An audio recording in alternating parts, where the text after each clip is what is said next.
Howdy, everyone. Welcome to Unsafe Space Book Club. What's today? Sunday, June, I'm going to guess 6th. And it is a little bit later than normal. We're doing book club. But today's book is Beyond Order by Jordan Peterson. And I've got a whole bunch of people here with me. Let me see if I can unmute them and enable everyone. So hold on for just a moment. There's Carrie, but I don't know if she can speak yet. Let's see. Okay, everyone should be able to unmute themselves now. Carrie, take it away. Hello, Carter. I'm going to welcome everybody one more time with a little bit more upbeat nature. Hello. I don't mean to be down. I'm just kidding. I know. I'm in that mood today. You know, I can tell. It's cool. So I'm very excited. And this month we read nonfiction. We read Jordan Peterson's Beyond Order. And I'm very excited we have some new people with us here today. If it's your first time here, just a reminder to keep yourself muted unless you're speaking. That way there's no background noise. Also, if you're watching and it's your first time watching ever, you can join book club. It's free to join and participate. You can go to unsafespace.com to the book club page, and we have a list of books that are coming up, and we usually alternate between fiction and nonfiction. So welcome. Carter. So what? What did you think of the book? I didn't read it. I skimmed it a little bit. Okay. I'm completely uninterested in this book. Wow. Okay. So, I didn't even try. I didn't not get it done. I just intentionally set out to I'll read the titles and the few paragraphs of each one and I'll be done. That's how I felt with what was the last one the one I did not enjoy? The fiction. Hitchhiker's Guide to the Galaxy. Hitchhiker's Guide. I actually did try. I sat down and tried several times, but I couldn't get into it. I love this book. I've got a couple chapters to go. I'll be honest, because I've got this wedding I'm planning and a lot of other things going on. So I apologize. I didn't get to the very end, but I can't wait to get to the very end. And I mean, you probably know what I think of this book. I'll just start off with my thoughts and then we can open it up. Jordan Peterson's first book, but actually before his book, his lectures, finding his lectures and some of his old lectures about tragedy versus evil, and the way that he talked about the Cain and Abel story being an allegory for two modes of being in the world, fundamentally helped me to change my life completely.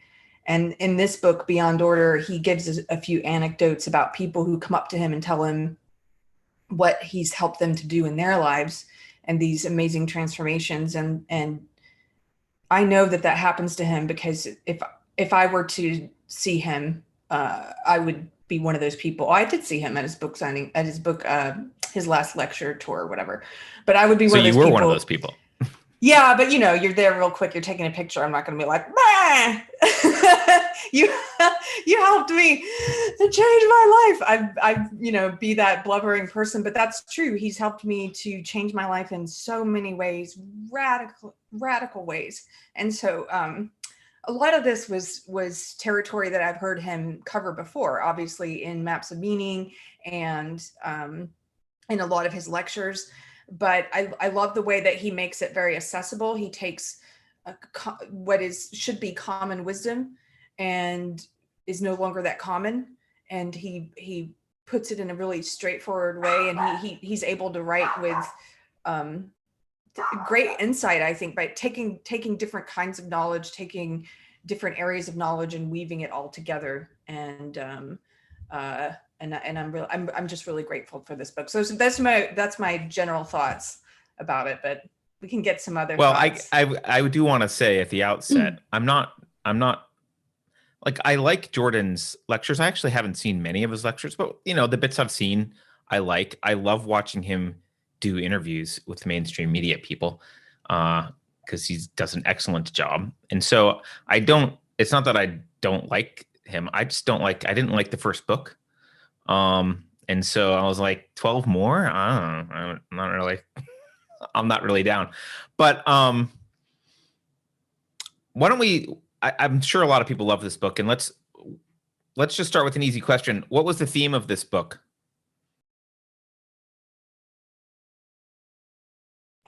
Anyone can jump in. Balance was the theme of this book, in my opinion. Leftists need right-leaning, or left-leaning need right-leaning.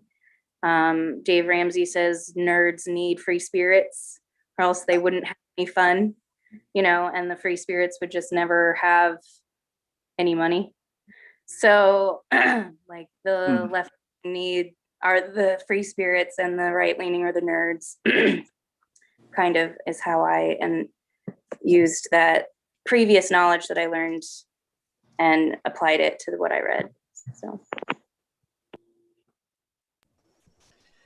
I think that one thing that was it struck out to me was if you read the overture, as opposed to kind of along with Balance, was the overture, meaning that he had written this book for a while and then had a really bad year in 2019 and 2020, and then to still stick by these principles and then try to forward it. A lot of it was stuff that he has talked about in his lectures, but it was a deeper version. I actually thought it was better than 12 Rules. 12 Rules for Life I thought was good, but I think this was better, in my opinion. So. Was anyone else? I did read the overture. Was anyone else bothered by the overture? Because I was. So I did the audiobook for both books this month because I hadn't read the first one yet. And and he reads them in his sort of reedy voice. And when he did the overture, and there were a couple of points in the audiobook where he starts almost crying. And it's really hard to get through those parts because it's just, the words themselves, if you were just reading them, would be intense enough. But then in his emotionally laden voice, it makes it a lot harder. I was going to just echo what Austin said, that I liked this book even more than 12 Rules for Life. And I would agree with Cheeky Mayor that I think it's about balance, and it's about, he sort of in the overture talks about how it's about keeping order in check. He talks about the balance between chaos and order. And so the first book being about order, 12 Rules for Life, this is about how to keep that order in check. But I think more than anything, this is a book about each of these rules. You can look at them. He's talking about big picture things, real world things, about how things can go wrong in the world and have gone wrong in history, and how to prevent those things. But all of it relates back to the personal. This is a book about transforming yourself personally in the way that you behave in the world, which he believes will transform the world. And I do too. There's one part where he even says, he's talking about how he believes that people have a much greater impact when it comes to doing good and evil in the world than they realize. That your personal impact is a lot greater than you may think it is, no matter how small it is, no matter what kind of cog you are. So I think it's a book about personal transformation. I haven't read the first book, so I haven't. But I read this one, and it was actually a pretty easy read for me compared to some other books that are sort of not the fiction ones, right? Because the way he writes is so, he puts examples. Now, a lot of it at first I thought was opinion, but he was putting his anecdotes of things that happen and explains what he's trying to explain. It makes a lot of sense when he says it. I thought that the book itself talks a lot about how we have to confront our fears and take personal responsibility about our own lives and our own selves, and how that will make a big difference in everything for us. And I do like the fact that he never talks. He talks about both sides of how, well, everything is, there's, two extremes, and both are needed to a certain respect. He doesn't say it exactly that way, but he doesn't say this one is better than the other. He's just explaining why they both exist and how each one contributes in a positive way to the balance that we end up getting, right? But in the ultimate side, what I saw was how we have to sometimes get out of our own minds and take control of things and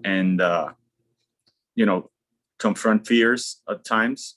Like some of the anecdotes he has on that were, very insightful in my opinion. So I agree that this was about balance, but what I got that was weaved throughout the whole book is, what do you need to have balance? You have to keep talking. To me, it was all about keep talking and storytelling. Like, because he weaves like myth, in, and it just goes back to the origins of storytelling and how it still is relevant today. And so, the connection piece is that, yeah, to have balance, you have to have the sides. And yeah, that's what stuck with me the most. I was Yeah. like Carter. I wasn't interested in reading this book at all. And when we're supposed to have book club last week, I was like, oh, don't have time. Sorry, not going to be able to do it. And then when it got moved backwards a week, I was like, oh, I guess I do have time after all. So I actually did read it. And like Manny, I didn't read the first one, so I had nothing to compare it to, whether it's better or worse than the first one. I didn't not like the book. I think the thing that I appreciated most about it was, the balance everybody else is talking about, but he's got a very heavy emphasis on seeing the world as it really is, rather than either as we would like it to be, or, focusing on potential, like particular aspects of it, as opposed to the whole big picture, which is interesting because he uses metaphors the whole way through to describe. But what he's trying to do is get people to focus on what reality actually is. And I think that that's a huge part of our cultural issue. A large part of our cultural issues right now are stemming from people not being willing to look at all of reality as a whole big picture. So I appreciated that. Some of our current problems is teaching systemically of, you need to teach our worldview and only look through it through the worldview. I'm listening to somebody say, we have to bring social justice to all of our lessons and teach the kids to judge everything by this. If I said we need to bring bring Christianity into everything and spread our message and everything, you recognize that as religious. And then on the social justice side, it's like same language, same intent, but you're the ones with systemic power saying we need to implement our solutions to solve systemic problems. I'm like, you say this is bad, and then you're doing it because you don't realize you're doing it. I noticed, I've read 12 Rules for Life, I've read Beyond Order, and this book is much more philosophical, and a lot of the ideas he had in the first book that he was trying to take as taking Christian narratives and morality, trying to make it meta-narratives while still tying it back to Christianity. This book is much stronger on the high-level moral principles and why on a moral and rational basis. And he uses the cultural metaphors, but mostly leaves the religious stuff behind. But I've also noticed that he has come out much more Christian and religious as a expression of, it's a miracle that I believe in Christ, was one of his recent interviews. It was interesting to say, as he's become more personally religious, his writing became much more philosophical and abstract. So instead of trying to marry the scientific and the moral and the political and the cultural, he has a pure philosophical work over here with some personal on there, and then went religious over here, as if he could only do the purely philosophical if he leaves the science behind and focuses on religion personally. So it's kind of interesting seeing that divergence in his work is what lets him finally get to that purely meta philosophical moral treatise that he couldn't quite get in the first book. So I think this one's better if that is your goal of, here's a meta narrative of morality without necessarily tying in the religious or the lobsters. I loved the lobsters. That's my favorite part of the first book, is the lobsters. Okay, anytime he got super scientific or he got super clinical was when I loved the books. But when he brought up patience, I loved those parts of the book, especially the Sleeping Beauty one. That was great. But I read a lot of psychology books with a lot of clinical basis in them. And so to me, I'm already like primed for that. But the lobsters, I love them. I love that whole section. It's so awesome. Yeah, he had a lot more poetry in this one, I thought, and a lot more.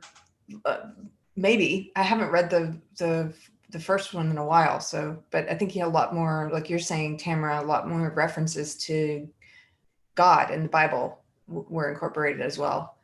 So, what about, is there anyone we haven't heard from yet who wants to give their overall general opinion of the book about what it was about or what your opinions were on it? I meant to say, can you hear me? Okay. A couple different things. In the first place, I think that one of like the unspoken assumptions behind a lot of what Peterson does, and this book is no different. I think it's actually much more apparent with Beyond Order. One of the underlying themes in a lot of his work is that most people sleepwalk through life. People live a lot of their lives on a kind of autopilot and aren't really consciously in control of it. People aren't very intentional. And it seems to me that a great deal of his advice is geared toward focusing on something until it's in your control. And one example of that, I think, is the rule where he says, if you have a memory that's bothering you, write it down in absolute detail. And I think that the underlying assumption is that if you become conscious of something, if you subject something to your attention, or bend your attention on something, that sort of forces you to take ownership of it. And if you make a habit of doing this, you're more intentional and not sort of sleepwalking through life the way you were before. Other than that, I did mean to ask, Tamara, are you on Quora by chance? I seem to recognize your name. Yes, I am. About 7.5 million views. Oh, I was going to say I write there quite a bit, and I could have sworn I've seen you around there.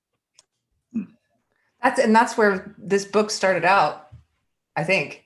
Wasn't that from his Quora answers on rules for life? Well, to your point, Caleb, and thank you for joining us. I don't know if I've seen you before. If I have, I apologize for not remembering, because we did have one book club with 50 people. So if it was that one. Anyway, to your point about paying conscious attention to things, I agree. I think he's trying to help people to do that, or he thinks it's best if we try and live that way. And I think it is best. And I really loved his chapter about not sweeping things under the rug, not hiding things that you don't like in the fog, and even the things that you think of as little things. And the anecdote he gave about the patient who didn't think that certain things were worth arguing about or fighting about. And a lot of these things, I wonder if other people have the same experience that I do, where I can either see my past behavior in this, or I can see the behavior of people I know in this. A lot of the examples of the chapters that he gives, it's like, oh, I know exactly what he's talking about here. I've done this, or I know someone who's done this, or I can see the effects of this they've played out in my life before, or in someone's life that's close to me. And so that chapter really, I thought was, it resonated deeply, because I've lived through a lot of that, of not knowing how to confront the problems that seem too small to fight about until they're too big, and you're swimming in resentment because you've been swallowing what you really mean and what you really think about little things for so long that it all just boils out of you. So I really liked that chapter. It also made me think about, there's a study we've talked about before on Unsafe Space, where, and I forget which study in particular, but neurologists say that, if you verbalize what you're feeling, if you verbalize your emotions, if you pay conscious attention to them, that it then will lessen the degree to which you're feeling those emotions just by looking at them. So anybody else who hasn't spoken yet? I'm not going to make you. So, well, we can get into some specific chapters then. I was kind of taking a running list of what what some of my favorite rules were, or maybe the ones that speak to me mostly now. Are there any chapters? Is there anyone here? Is there a chapter in here that you felt you're really glad you're reading this right now and has great advice for you? Or beyond the personal, do you think there's a chapter in here that everyone should be reading right now, that the culture needs to read right now? Yeah. So when I was reading it, and yeah, there are a couple chapters in there. Okay, like the romance one, it's not really relevant to me. But the one thing I think interesting people said was like getting into it and stuff. So actually, after the overture, when I first opened up the book, I was kind of caught. I did not like the first half of the first chapter, but the second half was my favorite part. And I think it was really interesting to kind of see that, because in here, Peterson's really delving into like the Jungian side of like his philosophy. And so he's talking about the fool, and he's like, oh yeah, it's good to be a beginner, and it's good to be kind of out there and just be kind of naive. And I hate that. Like, if you know me, I'm a person, like I hate that position. And then he turns it around and talks about how you're actually teaching people to play to cooperate and not play to win. And I know for a fact, I definitely play to win. And it was like, oh, okay, we have three different ideas here and we're tying them together. And that was probably one of the best parts of the book for me. Like, it really, like the second half of the first chapter was nuts, because that's like my biggest flaw. I don't know about anybody else, but that one really got my attention. Wait, can you explain that? I'm not sure I fully understand what you're saying. The point of the first chapter that you took from if you could summarize what the first chapter meant to you. Oh, well, in the first chapter, see if I can find it fast. He talks about delving into how it's good to be a beginner. And Great. I have a note next to it that I hate being a beginner at anything. Okay. And then he finishes it up. Let me see if I get here. Okay. He finishes it up talking about being an expert. And later on, and actually there's a whole rule later on about how you should devote yourself to one thing and master it. Mm-hmm. And it might not be like it's not like the most obvious juxtaposition he makes, but he does kind of compare the two in a little ways, or at least they're put in a way that they are compared. And combining that with the idea of like the archetypal fool was very interesting to me. And it was like, okay, like that speaks to my preferences and speaks to my own psychology. I was pretty impressed by that. And that's very Jungian. That's why it seems so abstract and esoteric, I think. Right. What I liked about that part is he says you have to communicate things. Well, this is just paraphrasing.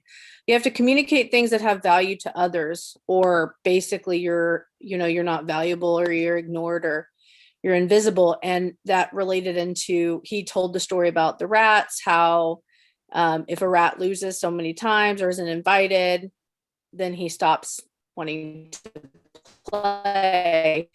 So I actually really liked how he talked about being not necessarily the winner, but the most desirable of players. The only way you can keep winning is if people want to keep playing. So that's what I like about the continual injection of beginners. And if winners don't encourage beginners, I don't know. I say that all the time when I do game reviews of like multiplayer games, and like if people are jerks, that's a common thing. They're jerks to new players, and I'm like, do you want your game to keep playing and have running servers? Then stop being mean to new players. And so like that's a huge thing in the gaming community as a problem. So like to me it makes a lot of sense. Like seriously, stop rubbing your wins in people's faces. And that also occurs in a lot of other spheres of human life. And one of them actually that I noticed, this is a personal story, but it relates, is I used to do martial arts. For a while I did Brazilian jiu-jitsu. And one thing that I learned while doing it was, if you want to have any sparring partners, don't just like monkey stomp somebody repeatedly who is new because you can easily beat them. You have to occasionally let them win, or else no one is going to want to spar with you if they can't ever have a shot at winning, even if they know that you're letting them. I think this is the empty cup analogy is what I was thinking, which is also anyone who's done martial arts, I assume, Caleb, you've heard this phrase, like you come with an empty cup. It's all about beginner's mindset being very important. And what Alex just described in the gaming community is not at all my experience in martial arts. I don't know what other people's is, but it's the exact opposite. And I mean, like, I think that a beginner's mindset, I don't want to monopolize too much here, but a beginner's mindset to me seems almost to be like it was what you could call a rational naivety, meaning the point that you're being naive and just taking everything at face value, because when you're a beginner at something, you have to do that. That's the only way to learn things. If you come in with any preconceptions, that is, with a not empty cup, then you're not being naive enough. So the most obvious place where you can see this is when you are teaching and or playing with children. And well, that might have been a bad use of words, but like I imagine with my nieces and nephews, you know, if you're teaching them something and they're learning it and they're like, you're going to keep winning, like tic-tac-toe, for example. I remember when I was teaching my niece tic-tac-toe, and she just couldn't see it. She couldn't see it. And so it does drive me nuts to let somebody win, but you're not really letting them win. You're helping them to see how to win. So I think that's that play that he talks about of, well, humility is like a huge theme, right? So like a winner has to have the humility to recognize how, not necessarily allowing somebody to win is teaching them. I don't know if that is a good argument, but I just see this the most with children. The bit about humility is a really good point. I think one of the things that you'll hear in martial arts, especially more competitive ones like Muay Thai or Jiu-Jitsu or something, is check your ego at the door. And like you said, in order to let someone win, you have to be humble enough to give one away. And like, oh, well, what if they think they really beat me? Well, it shouldn't matter. You should be able to do that regardless. I'm just laughing at that human ego part of like, I'm going to let them win, but I'm going to make sure they know I let them. Yeah, like what's the point of that? It's also a sign of skill, though, in martial arts to be able to spar with someone who's much more junior and not hurt them and be tough enough that they can beat you and you're challenging them, but you're not overpowering them and you're not doing nothing. Like that's a skill. Teaching is a skill that is intentionally cultivated. I think I see it right now. One of the things that really stuck out with me. So I was a competitive athlete in the Army, and I was in the top 50 nationally ranked for the United States Army in 2018. And I saw that like my attitude typically is like, okay, like do whatever you can to win, and like it's all about the win. And I see it right now as like I compete in CrossFit now, and I love hanging out with people I do, but there's definitely like this different distance between me and some other people because the attitudes are different. And I see how that's negative in myself. And it's been like, it was like seeing this chapter and seeing the two combined, it was like, oh, that's the thing I'm missing. And definitely a huge place to work on. But I agree with that on martial arts, like how you look at other people and down other skill.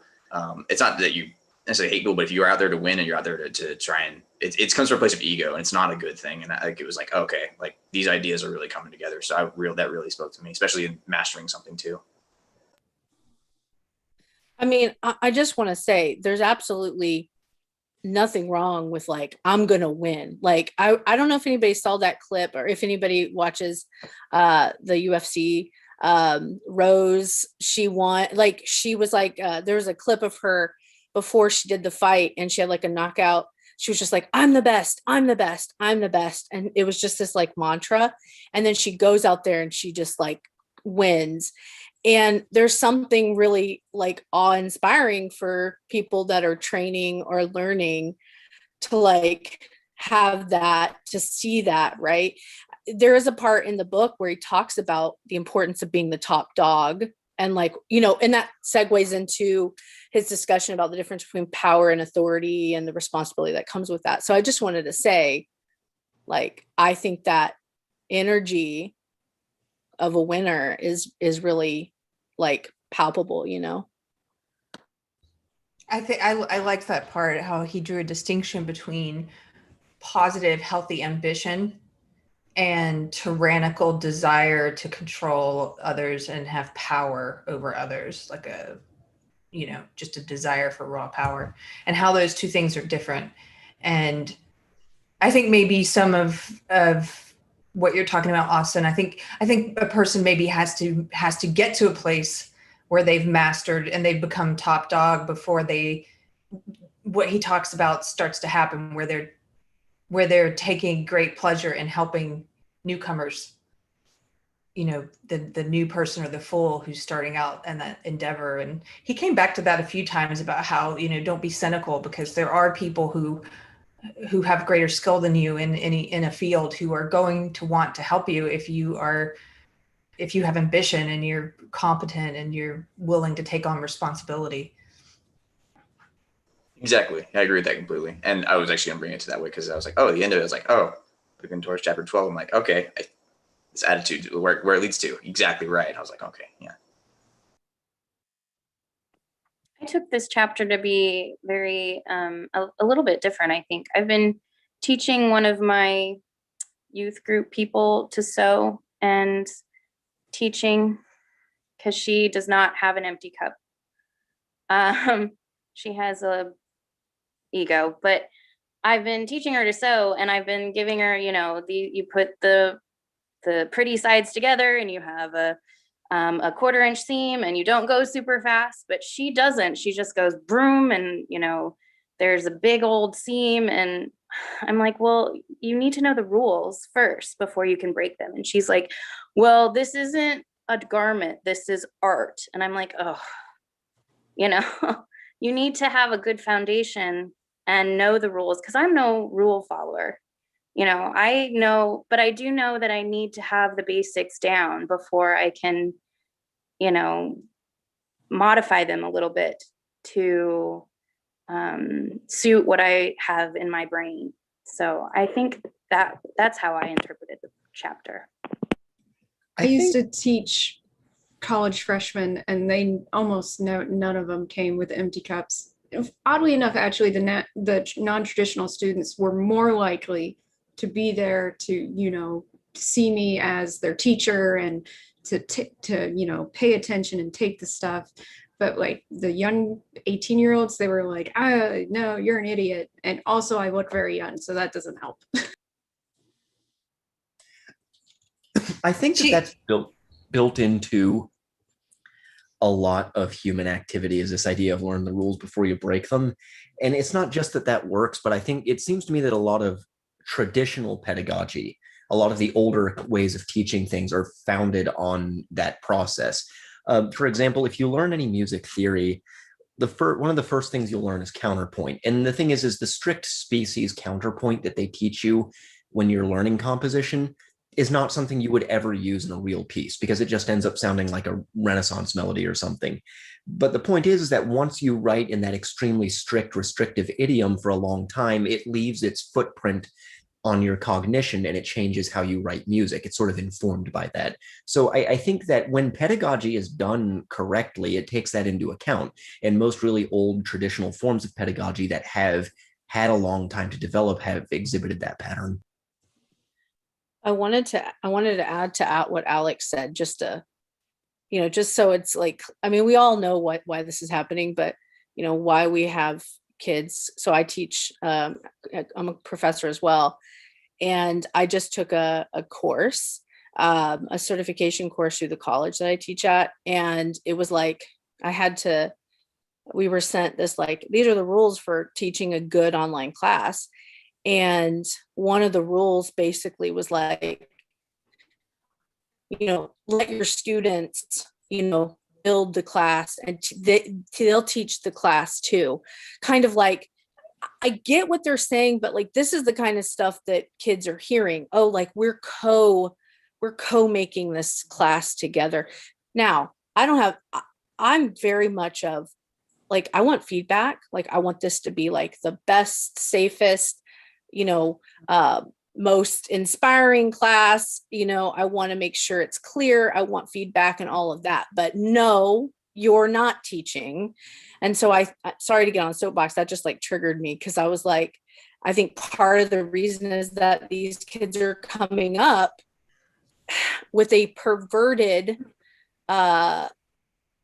encouragement. Oh God, I don't even know how to articulate. I don't think it's bad to encourage young people to challenge, but I also feel like it's somewhat of a perversion in the way that it's being done. Like, to tell me as a teacher, you need to let your students be part of the process. No. So That was just my That's, I think it gets back to what this book is about, which is balance. There's a lack of balance there. It's sort of saying, hey, we don't want the classroom to be so authoritarian and like a dictator where there's no freedom and there's no creative space. So we're going to go completely the other way, and there's not going to be any rules or boundaries, and the kids are going to. I went to a parents group in Austin like that when I first moved here. My friend took me, and it was a bunch of 3-year-olds and their parents, and they sat us on a blanket and told us before we walked into the park that this nature walk was the children teach us, and that we should refrain from judging or from speaking, and we just kind of follow these toddlers into the park. And it's like, that might be a snake over there. Like, I don't, there are some things that you maybe want to just kind of, you're the adult, and there's a balance there of well, that brings up a really good point about how antiseptic everyone views the world now, that they don't think about the fact that there could be a snake in the park, like that there's danger out there, and it's the parents' job to protect the toddler from picking up the snake. Like, a lot of people think the world is so freaking safe now that there's nothing that could possibly come along and do something horrible to them anymore. And it's like, you guys need to get over your idea that the world is secure, because it's not. There's something that we're hitting on here that I also, it wasn't just in rule number 1, it was also in rule number 4. I wrote it down actually a few times. It's this whole freedom within boundaries thing. I like that theme. It's something that personally I've been coming back to for a couple years now, ever since I got to hear a lecture about St. Augustine, and the sort of this idea of, what's the definition of freedom and where does creativity come from, and thinking about how, like in art, for example, boundaries can actually help you bring forth that creativity. And he touches on that in chapter 1, and then again in chapter 4, or rule 4, sorry, where he's talking about do we want things to be easy, or do we want things to be difficult? And really thinking about that question, do you really want them to be easy? Do the things that you get from ease, are they worth it? Are you satisfied with them? Or are you more satisfied with things that come from difficulty? And he says it's for this reason that we voluntarily and happily place limitations on ourselves. And he gives another example about game playing. This was another rule that I really liked, rule number 4. Yeah, he says, what makes you so sure you don't want something heavy to carry? I don't know if you remember that. Like, how do you know you don't want something difficult? And it's kind of counterintuitive. And that really was like, I don't know about anybody else, but, well, I know, Carrie, based on your talk about the fog, because I was like, oh, like that whole section, I was like, get out of here. But like, there's some parts where I felt really called out. I'm just like, oh yeah. and when he speaks very passionately about carrying, heavy things and doing difficult things, and obviously carries it through of what's on the other side of that. And so it's like, it's very short-sighted to be like, what makes you so sure you don't want something heavy to carry? You're like, oh, how dare you, like we need to minimize suffering. Like, no, it's because there's something on the other side of pain and suffering, and that's what makes life worth living. And that's just like the whole thing. So it's just, yeah. I think one of the other things he says in there in chapter 4 was starts talking about death metal, which I thought was really, really funny. And on page 135, and so a lot of people, when they meet me, they don't know, like, I really love metal. Like, I'm really big in the metal scene and stuff like that. And the reason people don't usually assume that is because I'm typically like an orderly person, but he kind of juxtaposes it, because it is true. Like, the most disorderly and chaotic and nihilistic people like are into death metal. And he goes, yeah, you're sitting there and you talk about how nothing matters. And then of course your favorite song comes on that has extremely thought out patterns of music and melodies and a really complicated organized structure. And you're like, oh God, that music. And it's like, yeah, like, there's even the most staunch nihilist right now has some sort of order they like, and vice versa. And you might not know which ones you like. I think was really kind of the underlying idea behind that. I think that there's been like this long, slow process. This is kind of a backdrop to his book. There's been this long, slow process because the West is basically an egalitarian society or an egalitarian civilization. There's this constant drive to reduce the amount of hierarchy that's there. And what ends up happening is supposedly this is to free people because we've had liberalism since the 1700s. But what winds up happening is that when you take away all of the responsibility from people to try to liberate them. And to me, it seems that when the left talks about, oh, this is liberating, what they really mean is this is taking away responsibility. But when you really take away responsibility from people, you kind of end up infantilizing them and taking away their power over their own life. So a lot of what he's saying there when he talks about how everybody has a kind of order that they like is that the order you like is going to be connected to that part of your life you most want to take control of. Or I don't know, maybe I'm reaching there, but it's just a thought.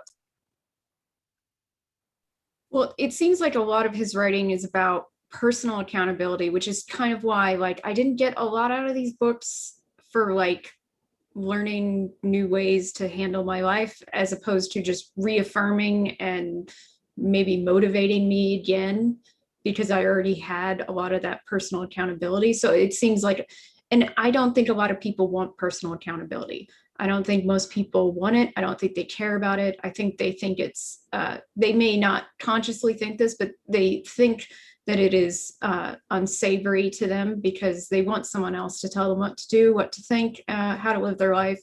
They don't really want to be responsible for themselves. I don't know. I don't know if that's true. I go back and forth. Some days I think people don't want the responsibility and don't want to wake up, and they want to follow, like we've talked about on the show before, they want the government or someone to be their daddy, and they want to live in authoritarianism where they're told what to do.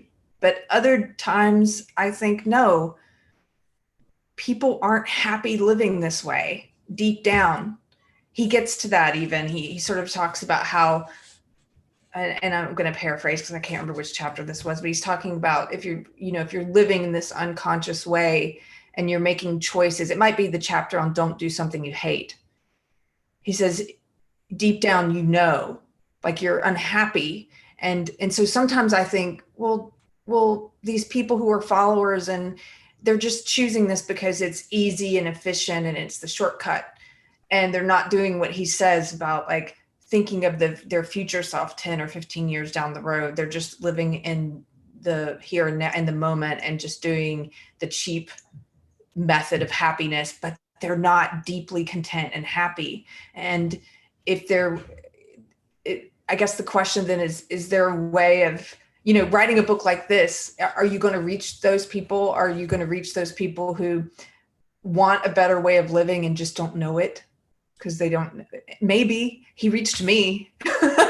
So, not with this particular book, but with his lectures, I mean, he reached me. So I don't know. I go back and forth on that question, Alex. I guess it depends on the day, whether I'm feeling more optimistic about what humans want and how they want to live, or if I'm feeling more pessimistic. Well, I don't think you can be happy or content with your life without personal accountability. I don't think it's possible. Honestly, because nothing. I agree. Nothing you've done is your own work, so you can't be happy about that. That's not something to enjoy about yourself. I agree. Can I tell you an anecdote? I was in a bad relationship once, where Carter knows all about this. He helped me take personal responsibility and change the part I could change, which was being in the relationship part. And I had started to grapple with a lot of these big questions, and I was figuring out what I wanted, where the chapter where he talks about a lot of people are afraid of asking. It might have been chapter 3, which just really got me, where he's talking about people are afraid to even ask the question. He says, imagine more precisely that you are so afraid that you will not allow yourself even to know what you want. because knowing would simultaneously mean hoping, and your hopes have been dashed. And he goes on and on about, like, if you're afraid that if you know what you want, then you might try and get it, and then you might fail, and this whole fear of failure, and just how so many people just don't know themselves. That resonated with me. I got to a point in my life where I didn't know who I was or what I wanted, and I had to start from the very bottom and build a foundation. And that happened because everything was torn down. My ideology and my whole sense of identity and self and who I'd built to that point. Everything about it changed. I changed over a period of years. I left my marriage. I left my career. I left my ideology. I left a lot of friends behind in this changing, or they left me. And then being at this beginning part, trying to figure things out, I got into this bad relationship, which was not a good thing to do. And I remember I was trying to figure this stuff out, and I asked him, I said, what do you think, what is the purpose of life? I was thinking about purpose and meaning. And his answer was not purpose and meaning. His answer was wine, drinking, sex, and traveling. Those aren't none of those things are meaning. Those things are pleasures. I'm having traumatic flashbacks for Carrie. Just this conversation is reminding me of that conversation with you. And I was like, wow, but I think that's not that uncommon. I think a lot of people have never examined themselves or their life, and I'm not saying that they don't want to. I think that they just are happy living, having things in the fog until things boil over and explode in their life. But I think that is a deep, like you're saying, Alex, if you're living an unexamined life and you don't have personal responsibility, I think you confuse simple pleasures for meaning and purpose. And I think that those people, just anecdotally, from what I have learned in my life, are deeply unhappy. Can I point something out? Not having read the book, but there's a book that you guys might like if you're interested in living consciously, called The Art of Living Consciously by Nathaniel Branden. But he also talks about, he's one of the progenitors of the self-esteem stuff before the self-esteem movement got taken over by panty-waisted attaboy people giving trophies to everyone. And one of the things that he talks about is this sense of self-efficacy, which is this idea that this feeling that you are psychologically capable of living in the world and being autonomous and dealing with life, which is this fundamental sense of like, yeah, I can deal with life. But to build that, you need obstacles. You need to overcome challenges to build your sense of self-efficacy. If you never have any challenges, if there's never anything daunting that you need to suffer through and persevere through and achieve, you never build that sense of self-efficacy. And I imagine that if you're someone who's gone through life not doing that, you must feel pretty inadequate about dealing with the world. And that's got to lead to a whole bunch of neuroses and other psychological problems if you feel that incompetent to deal with the world. That's exactly what they covered with Jonathan Haidt in The Coddling of the American Mind. The kids were told, we're going to give everybody a trophy because it would be seriously harmful for them to fail a test or not get a good grade on it. Everybody in the science fair gets a trophy. Everybody who is in the race, we're not going to have winners or losers. Yay, yay, y'all. So they don't even get the easy minor failures to learn how to deal with it. And a generation that's been raised with that into their 20s now sits there and has the highest rate of anxiety and depression, despite being the financially most prosperous and socially free of society. Instead, we're getting conspiracies of, oh my God, we're totally oppressed, and people using words I don't like is equal to slavery and literal violence. Like, if you can have microaggressions, you don't have macroaggressions in your society, if you can give a flip about that. So they've never really had challenges. I wanted to, Carrie, that point you made a little while back, or the question you asked, like, will it actually reach people? I was kind of throwing that around for a minute. And what I wanted to say was that I think it will reach people if it's done right, because what happens is when you get people who are raised this way, kind of like what Tamara was saying with people being raised in sort of a coddled way. When you have people who are in that situation or who are raised that way, because they're being deprived of personal responsibility, pursuant to the conversation that you and Alex were having, because people are being deprived of responsibility, personal responsibility, which is what's going on, it's deprivation, they're going to be steadily more miserable. But the nature of it is such that, and I'm playing fast and loose with language here, but the nature of it is such that they're not conscious of what's happening to them. And so what the book would have to do to be effective and reach them is make them conscious of what's causing them to suffer and then offer a plausible sounding solution. Do you think, oh, go ahead. I think one of the things that it kind of facilitates is like, what is a virtue? And you can kind of sit there and do like the whole Greek thing where people talk like, what are virtues? But what you're really establishing is like, equality has kind of become overnight its own virtue. And I think about like, it's okay. And it's actually a really good thing to try and cheer for the last person through the line. Like if you're in just any kind of event, like last person through, like cheer them on. It's great. It's an awesome thing, but you must reserve the podium for the one who did the most work.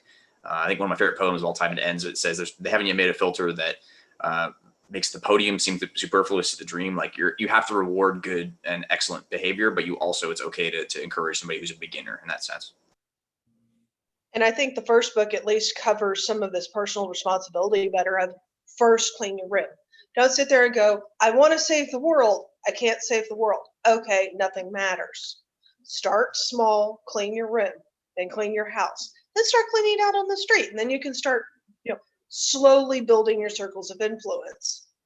Or pet a cat and have little things of joy, pleasure, support that you do. And that helps society because most of us are never going to get that top pinnacle. And even if you do, it's a brief moment. Look for the little things that improve your life and fix the little annoyances. So the first book's actually stronger on what can you do in terms of personal responsibility, even if you're really just starting out.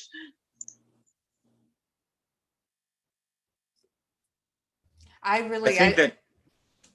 Go ahead. No. I thought great comments, everybody, and what Austin was saying is absolutely true. I mean, you want to be able to reward those who excel. I mean, it has to be that way because if you think about it, and it's something that's logical, we become better by challenging ourselves. And if we don't provide challenges to people where everything is, it doesn't matter what I do, then there's no reason to try to do better. And that's how everything goes backwards. So unfortunately, there's that mentality that, you're looking at it from the other side. Well, people are going to feel bad because they cannot do. They will be better if they try, right? Everybody's not going to be best at everything. You will always find something that you're going to be very good at and you can excel at, but we have to reward those who are doing better. And, it has to be that way. I think that the book itself, in a general sense, as I think about it, it's talking about expanding our comfort zone, right? It's very easy for us to fall in this comfort zone where we're like, okay, I'm sort of happy where I am, but I don't challenge myself to get beyond that. Or maybe I'm stuck on something that bothers me, but I don't want to ruffle the feathers, so I'm not going to say anything. Or I'm not going to try to do something that maybe scares me a little bit. And in a general sense, every chapter, I mean, sort of goes back to the idea that you can control and, by taking responsibility for what you do or looking at situations that bother you or situations that you think you can, make a difference on, by doing something, you can make a difference. And, I like Alex, I liked a lot of the anecdotes. The one about the kid that had the sleeping disorder, the nightmares, not the nightmares he was having. They were saying that he was possessed. Well, the way he writes the anecdotes make things a lot better to understand. I mean, he really draws in those stories really well. Because I think what happens is, as individuals, it's a lot we can learn in theory many things, right? You can theory. But when you learn something in practice, it makes a lot more difference. And sometimes these situations, by seeing how it happened to other people, and that's where the stories make a lot of sense, then you can sort of empathize with it and say, well, and you can maybe see some of that in stuff that's happened to you, which, you know, I thought it was great for that reason. I remember when I was a teenager, I was in a bowling league, my second one, and they gave us all trophies. I hated that. I hated it. Absolutely. But by that point, I'd already been diagnosed with a learning disability and had to overcome it. So to me, I'm like, I already faced a challenge pretty young. And I'm like, why did you give me this trophy? It meant nothing. It means nothing compared to the one I won for a hula hoop competition when I was 6 years old. And I'm like, this is not helpful to kids. It's just, it doesn't teach them anything to, I'm going to bring it back to gaming, but in MMOs, there's this idea that everyone's the chosen one. You're the chosen one. But everyone's the chosen one. It means nothing. It's a joke. And that's exactly how it feels when everybody gets a trophy, when everybody succeeds. None of it matters. It's laughable and it's sad. It's funny that you bring up awards. I started doing something, so I teach fully online, and there's a feature that I guess my department didn't know that we have. I can give awards to my students, and every semester the temptation is there to give them all completion, some kind of award. And so I do give awards, and not all of them get awards. So I don't know if that says something about being conditioned into that, or if there's something in us, I don't know, maybe as an underdog. I don't know what that is. I don't know what that temptation is. I don't know. My kids go to a private Christian school, but their award ceremony this year, historically, they've done citizenship awards, which pretty much as long as you didn't get suspended, you get a citizenship award. But which is most of the kids, they don't have a lot of behavior problems at private school. But this year I noticed that instead of doing that, they picked out they have honorable characters, about 12 or 15 character qualities that they train the kids to exhibit. And they picked one out for each specific child to say, this is the one that you did a really great job this year, excelling in. And my son got the diligence award. Which I feel like there are ways that you can include everyone while still calling out people for their individual strengths, which, I really appreciated. That takes a lot of time though, and they don't always want to do that. I think I'd just like to point out that losing is a very important part of life. So you can't actually have a sane adulthood and be well-adjusted if you've never lost. I was going to say that I think that failure is soul forging, but success after failure is pain erasing. It's really, really important part of that development. So I wanted to move ahead a little bit in the book and talk about, there's so many chapters I like, but rule number 8, which was make one room in your house as beautiful as possible. And I like this chapter because I've been thinking more about, and I think a lot of us have been thinking about, I think a lot of us are in agreement that there's a pretty bad ideology that has become mainstreamed at the moment, or that has been given a lot of attention and a very big microphone lately. And in pushing back against that ideology, I think it's becoming more and more obvious that we need to be very clear about what it is that those of us who push back against it believe in. We have to give some people something, an alternative. It's like, if you're against social justice, well, what are you for? And as I keep trying to think about this and figure out what am I for and reduce it to its most basic components, I keep coming back to truth, beauty, and love. And beauty, which is what this chapter is about, is something that I haven't really fully wrapped my head around yet, why that matters. I have some ideas about it. And I saw this great documentary by Roger Scruton about the importance of beauty. What was it called? Why Beauty Matters. I would definitely recommend that film. But in this, he sort of, I think it might have to do with my belief in God And I know that there are atheists here who may not have that same opinion that beauty is necessarily attached to a belief in the transcendent, but Peterson does, which I thought was interesting. He says, unless you can make a connection to the transcendent, you will not have the strength to prevail when the challenges of life become daunting. You need to establish a link with what is beyond you, like a man overboard in high seas requires a life preserver. And the invitation of beauty into your life is one means by which that may be accomplished. And then he quotes from the Bible a little bit further down. He says, as it is said, men shall not live by bread alone. That is exactly right. We live by beauty. We live by literature. We live by art. We cannot live without some connection to the divine. And beauty is divine, because in its absence, life is too short, too dismal, and too tragic. I wonder if anybody wanted to talk about this and what does that mean to them and help me figure out what it means to me. I think I'm really glad you opened the floor just there because I'm full to bursting here. But I did want to say, I think that part of the reason that it can be hard to grasp why beauty is important is because right now we live in what you might call an industrial society, right? Everything is calculated. The road is calculated to be a certain width. The bridges are calculated to stand up a certain way. The lanes in buildings for people to walk are calculated to have optimal flow of foot traffic.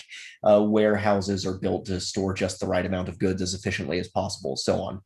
And so we have this, I think, like this myopic focus because of how important technology is now. We have this kind of myopic focus on just efficiency. And what has happened is that beauty has become kind of obscured. It was not so long ago when it was considered a no-brainer that when you make a new building, it's supposed to be pretty. Even as recently as like the mid 20th century, when they built something as boring as a skyscraper, they had like Art Deco skyscrapers that were meant to be beautiful. Because beauty is important, because without it, we either go nuts or we become very depressed. There's a great picture I saw a while back of a train station built in the early 20th century that was covered with statues and carvings and murals, and just every inch of it was beautified in some way. The place looks like it's a pleasure to walk through. And what ends up happening when you lose beauty is that you lose everything. Instead of building train stations like that, you would end up building something that's geared purely toward efficiency. And I think the good limiting case here, like if you take this line of thinking that beauty doesn't matter and take it to its logical conclusion, where would you end up? And I would say the logical conclusion would be that it's better to be like chained to a wall in a room somewhere with a machine giving you an IV drip of chemicals that make you happy. That would be the most quote unquote efficient way to do things. But without any consideration for a transcendent value, that's where you end up. I don't know. I was kind of rambling there a bit. Maybe that helped. Yeah. Have you seen that documentary, Why Beauty Matters?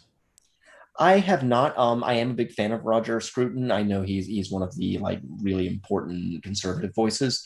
I would love to read and see more of him, but is there anything about that documentary that stuck out to you that maybe you'd like to? Just what you were just saying, there's a part where he focuses on architecture and he shows these abandoned cities where they'd gotten more and more industrialized, and the architecture had become more communist, maybe more like a beehive. And he was talking about how it used to be that we knew that when you made a building, you wanted to make it attractive so that people wanted to spend time in it. And anyway, I think you would like that documentary. Simone, did you have something to say? I'm going to take a stab at this. I don't know if anybody saw the last podcast that Jordan Peterson did just this week. He had on Rex Murphy, and Rex Murphy's a Newfoundlander. I am too, from Newfoundland, Canada. And Rex is a journalist, and he talked about his upbringing and his time in university in about the 60s. And he talked about university then as you would go in I guess you could go back to chapter 1, right? Don't denigrate institutions. And how he went to university, and you would go with that beginner's mind and that humility, and you would be there to absorb the poetry, the language, the knowledge, the information that was given. And whereas now when students go to university, someone referenced they go in and their cups aren't empty, they're going in half full and they're all ready to kind of tear down the world, which made me start to think about when I was just in Germany back before pandemic, 2019, and the juxtaposition between in Berlin and East Berlin and then West Germany, and like what you described about buildings and how communism and basically resentment and tyranny overtaking and destroying those things that are beautiful, because Peterson references beautiful things represent an ideal. And we can look at that ideal with awe and with worship, or we can look at that ideal with anger and resentment and an evil heart with a desire to destroy. So I know I'm also meandering, but I'm thinking out loud. Oh, I love this. Thank you for thinking out loud. Tamara, did you want to add to that and build on what she was saying? Because I saw you say something in chat. I've read about and seen a lot of I've got an engineering background, is looking at a lot of the postmodern architecture is intentionally ugly to reject the absolute standards of beauty.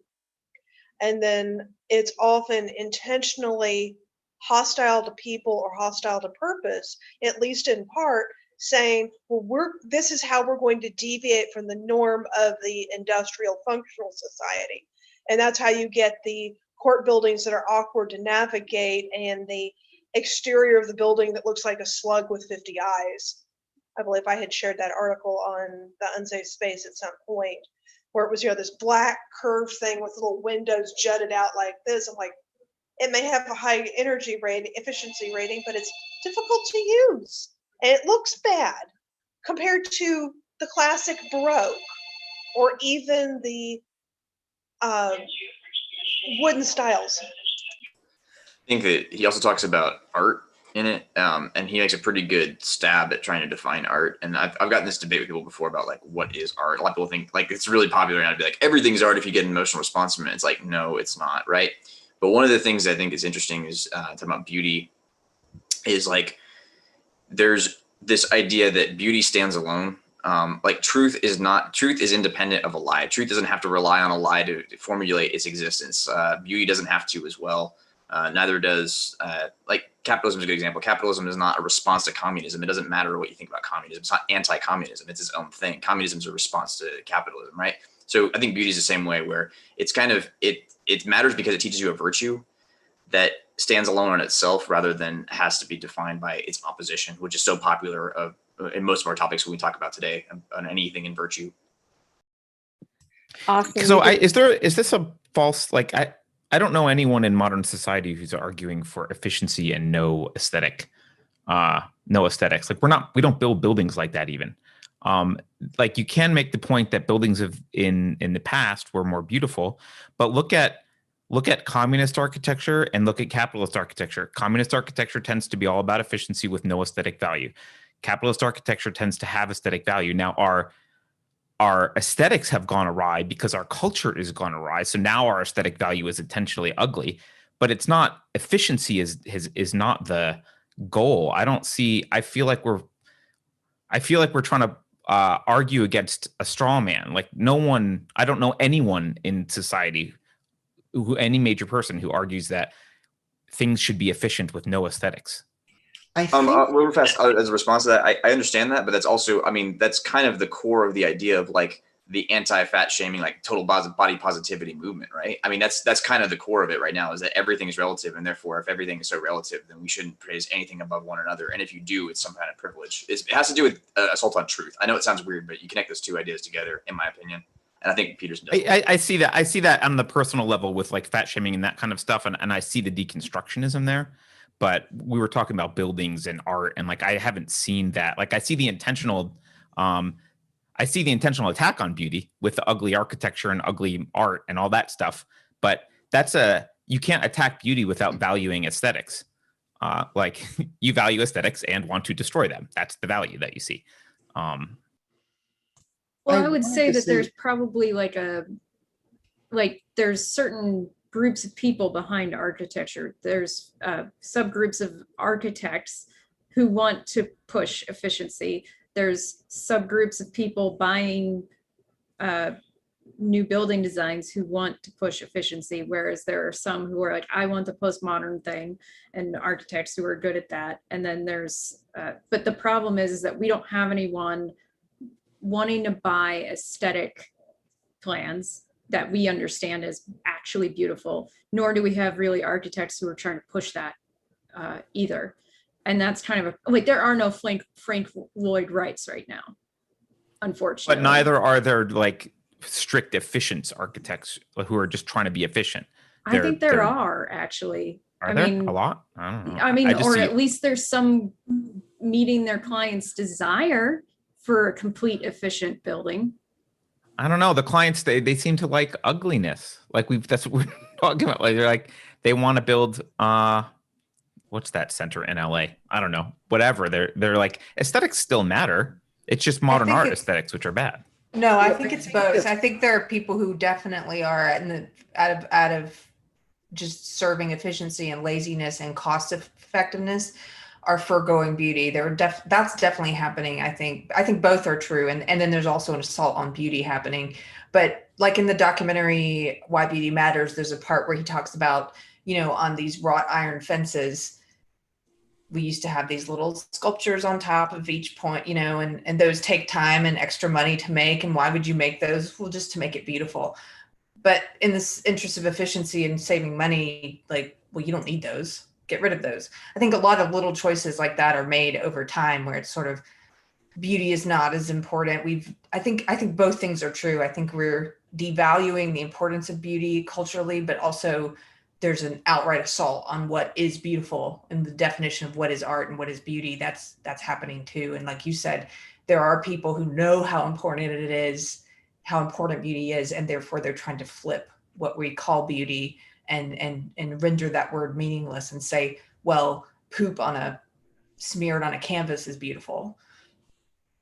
I think that as far as the whole efficiency thing goes, I do see what you're saying, Carter, that there aren't a whole lot of people who would straight up just say, well, screw aesthetics. Everything just needs to be efficient and let's forget it. I get that. But I think that there is a prevailing attitude that's kind of invisible, but you will see it if you ask the right questions. Like if you mention to some people, and there are quite a few people like this is anecdotal on my part, but if you mention to certain people, something like, oh, this should be prettier, or we should have more statues here, they should add a painting. Very often the kind of response you'll get is this very confused look and like, well, what's the point of that? People will if you make the comment to people, oh yeah, this should be more beautiful, a lot of the times the response you'll get will be like, why? That's pointless. What's that going to do? What is that going to do? And I do think there is a lot of architecture actually that is what they call brutalism, which is no attention paid to aesthetics. And if you want an example of that, go to any parking garage. Inside and out, parking garages are never decorated. There's zero effort put into making them attractive at all. It's one of the most common structures in a city, and they're all hideous, not intentionally, but just because any kind of aesthetics is completely neglected. And if you were to raise this point to a lot of people, I submit to you that the response you get is, well, why bother making it pretty? Yeah, although, I mean, I don't know. I'm just thinking of like anyone who's been to Berlin. You can tell where East and West Berlin, you can tell where you used to be able to. I haven't been in a decade or so. You can tell where the dividing line is, and it's the architecture. You can tell where the brutal efficiency was and also run down. It's like, okay, very clearly that's the East. And then the more beautiful, aesthetically pleasing stuff is in the West. And, I guess we could focus on architecture whenever you make something more mass produced, which I think a lot of some of the parking garages, probably there's like very templatized stuff. But also I look around and I see like people caring a lot about aesthetics, both in their fashion and the art and movies and music. Like there's a lot of aesthetic input in our lives. In fact, I think we probably have more access to beauty and aesthetics, or at least I'll put beauty in quotes. We probably have way more access to aesthetics than we did 200 years ago. Now, I get that a lot of it sucks and there's like this intentional anti-beauty thing going on. But I mean, when you were, 200, 300, 400 years ago, you didn't get a chance to see very much art or movies or music or entertainment. Like beauty meant going outside and looking at the hills, and that was about it. It's funny you should say that. Part of the reason that piano transcriptions for a lot of symphonies exist is because not everybody could go to a symphony, but there are pianos everywhere. So that one reason there's a version of, say, Beethoven's Seventh for being meant to be played on a piano is so that more people could hear it, even if you didn't live in a huge city with a symphony. As long as there were a decent pianist there, you could hear that piece. But I wanted to synthesize. I think we're circling a point here, all of us. We're kind of circling around a point that I think is very critical. And that point is that beauty is kind of hierarchical. By its nature, it's something that is superior to other things. It stands above other things. Beauty is kind of an aristocratic quality. It doesn't jive well with the idea of equality. It's kind of anti-democratic in a way, but it's a certain kind of anti-democracy or sort of anti-equality or hierarchy or whatever you want to call it, that we need to be comfortable with, or else our lives are going to start sucking. In the book, he has a phrase, just to tie it back: the monsters of nature, the tyrants of culture. And so something that I've been thinking about as we've been talking about beauty is subjective. And, as we're talking about architecture and as we're talking about culture, I think the monsters of nature are the ones that are trying to render beauty meaningless, and the tyrants of culture are the systems, whether it's communism or aspects of efficiency. And the whole stream of this, the book is, well, we go back to the balance, right? Like, and so what I think about when I think about beauty, obviously you brought up the democratic aspect of beauty. To me, it's not whether we can all agree on if something is beautiful or where it is in the hierarchy, but are we free to see it as we want to see it?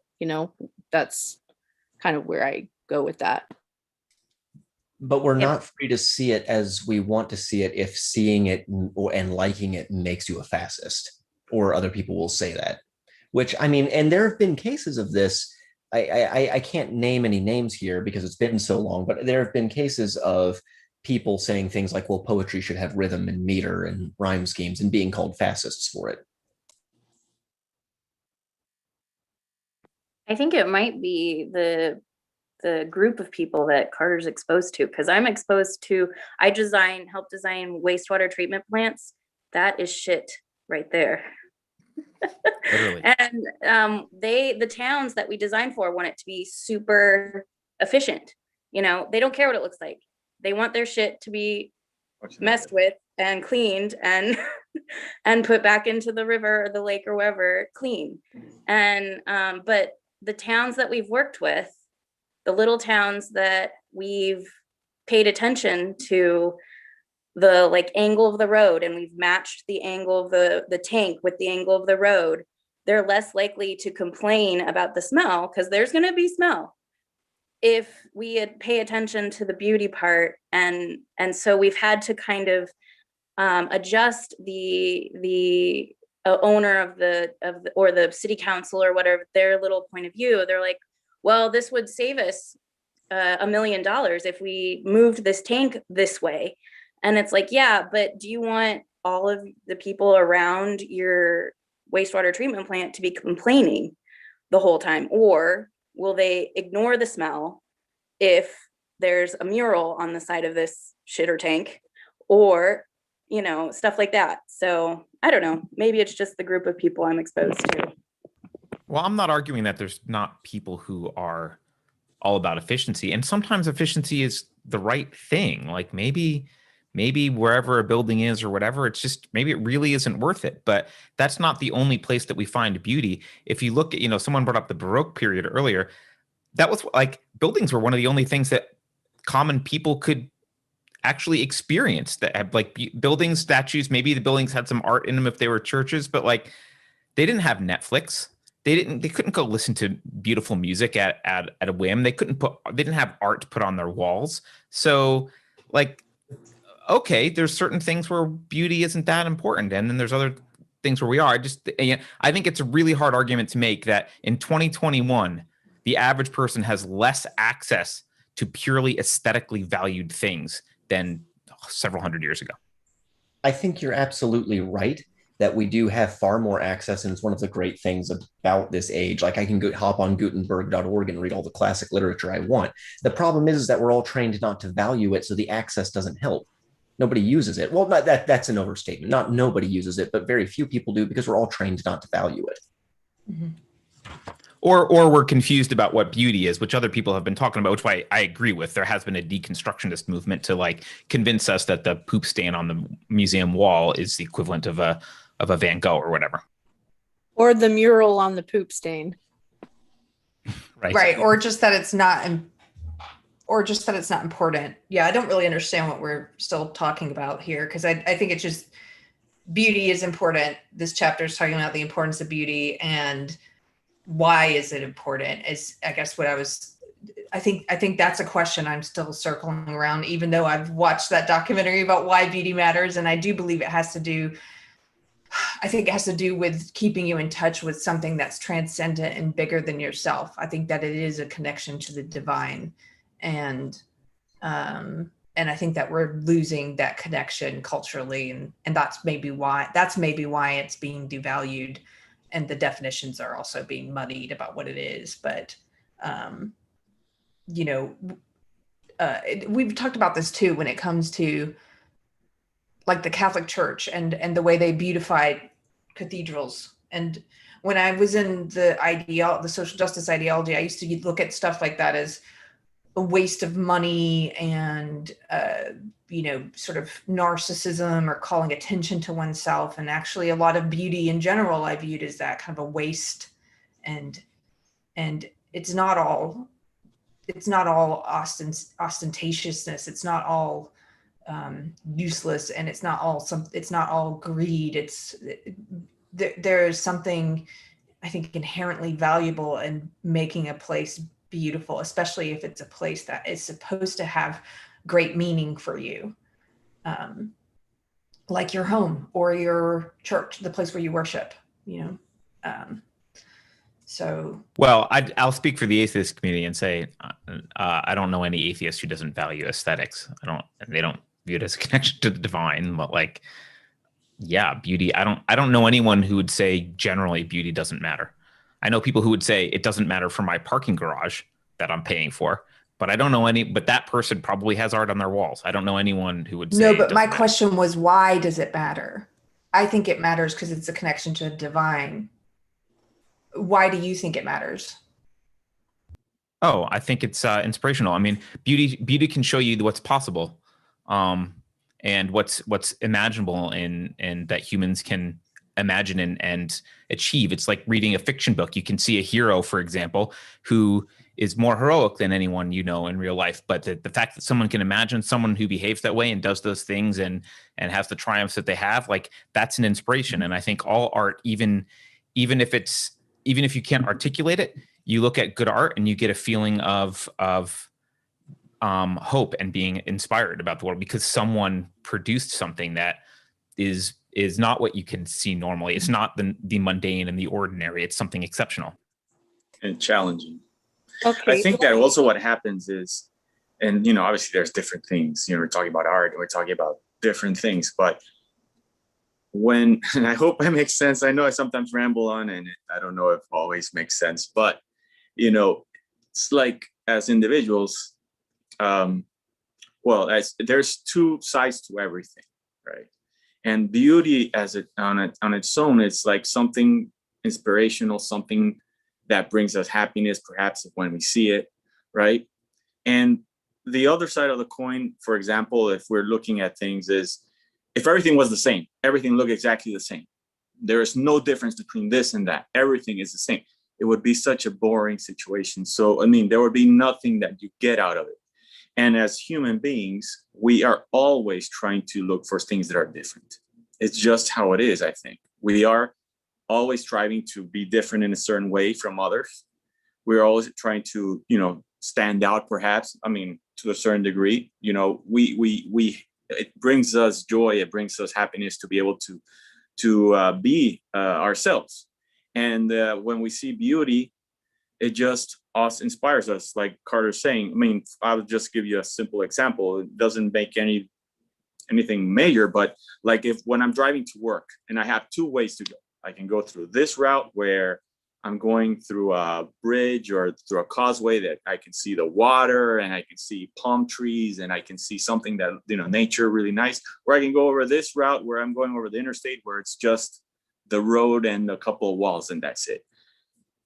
My preference will always be to go the other way, right? Just because I'm seeing nature and it just makes me happier, just to see the water, just to see the ocean, whatever it is, because it brings us happiness. That's why it's so important. If everything was the same, it would be it's like the same thing about what we were talking about before, why it's important to give people the challenge. You have to reward challenge. We want to excel and to provide something. I mean, what is different, what is special, what is challenging is something that we value. And I think that's what art and beauty brings. I mean, I'm talking about beauty in terms of art and things that are created or nature and things like that, obviously. So, well, sorry for the rambling, but that's how I see it. Don't apologize. That's good. So Carrie and Carter, you're both saying the same thing then, right? Carrie, Yes. you're saying it connects you with the divine, and Carter's saying it's what gives him hope. It's what gives him something to look at and to aim at. And basically that is exactly right what Peterson says. Beauty leads you back to what you have lost. Beauty reminds you of what remains forever immune to cynicism. Beauty beckons in a manner that straightens your aim. It reminds us that there is a lesser and greater value, right? And the culture today doesn't want us to look at things as they're being in a hierarchy and there being a lesser and greater value, right? Austin, I think it was you that referenced the fat shaming idea now, right? And that we, because if we were to look at something that's an ideal, immediately it's a judge, and we've got two choices. We can want to emulate it, and we can want to be like it and be inspired by it and be inspired by it, like what Carter mentioned, or the other side, the part that is in all of us as well, we could have the desire to destroy it and tear it down. I think that's correct. I think it kind of plays off something else here. So something that's really important about the chapter that Peterson's talking about is he tags it onto the original room, clean your room, the original rule. I'm sorry, clean your room, right? And it makes me think of a question I've had for a while that kind of I'd like to answer sometime, and that is like, the military is a really good example. The military is communism, right? And they make the ugliest buildings known to mankind. They're horrible, terrible buildings. But you spend so much time out there, like they inevitably in any place you're in, they'll spend a lot of time out there, like pulling weeds, cutting things down, and making things beautification. It's like, okay, why do you do that? And there's this idea that exists in this culture that your building's a reflection of you and that you should take pride in that. And it's like, okay, that's one thing, but that's kind of like cleaning your room. And I think that what Peterson's saying here is that's not art. What is art is you have created something now that is beautiful in itself, and what it's going to do is it's going to serve you. So this space now that you want to be in it, and the space is now serving you outside of just I get ego because of how much effort and how much time I put into something. It reminds me of like airports, right? Like airports, if you look at them, are designed so that they're really uncomfortable in all the places they want you to move through quickly, like security, and then they become more comfortable in the terminal. So it's a subtle, like subliminal push to try and get to that terminal to where they want you to be and hang out. But just my opinion. Sort of like Las Vegas has the bedspread, Yes. the walls and the floor all clash in your bed in your room that you've rented, and downstairs in the casino it actually looks exciting and kind of nice. And they pump in smells. You know this, right? At the slot machines, and scents and things that make you want to stick around, because it's like, why does it smell so good here? Also, the walls are painted red in the casinos because red's supposed to make you like lose track of time. There's some science behind that. I wanted to add something to that conversation, that back and forth between Carter and Carrie that was going on, where they were talking about beauty as either a connection to the divine or as an inspiration. There is a neutral concept of beauty that I think works really well for this discussion, that people, whether you're a theist or atheist, you can probably at least entertain it, even if you don't agree. And that's The idea that beauty is something that makes you experience the sublime. And the whole point of the sublime is self-forgetfulness, to where you're no longer thinking about yourself so much or even aware of yourself. You're just completely absorbed in this greater context. And it tends to make you feel small. That's one reason cathedrals are so huge, is to make you feel small so you can forget yourself and have a sublime experience. And a lot of people will feel threatened by this or think it's some act of psychological aggression. It's really not. But anyway, I think it's definitely interesting that that one fits here, that this conversation's taken that turn, because that conception of beauty is from Kant, who influenced Jung, who is sort of the fountainhead of Peterson's views. So it's all sort of coming full circle to aesthetics as being about the sublime. Yeah, there's someone who said on one of my threads online recently that he really only feels like he experiences God in nature. And I think that nature could do the same thing that you're talking about, and where you're talking about the cathedral making you feel small, so you're more likely to have this encounter with the sublime. And I think that I've certainly had experiences like that at the Grand Canyon, or things that make you feel so small and so and if you do believe in a creator, maybe provide that feeling of closeness there, I think, with everything that's bigger than you. Can I ask a question?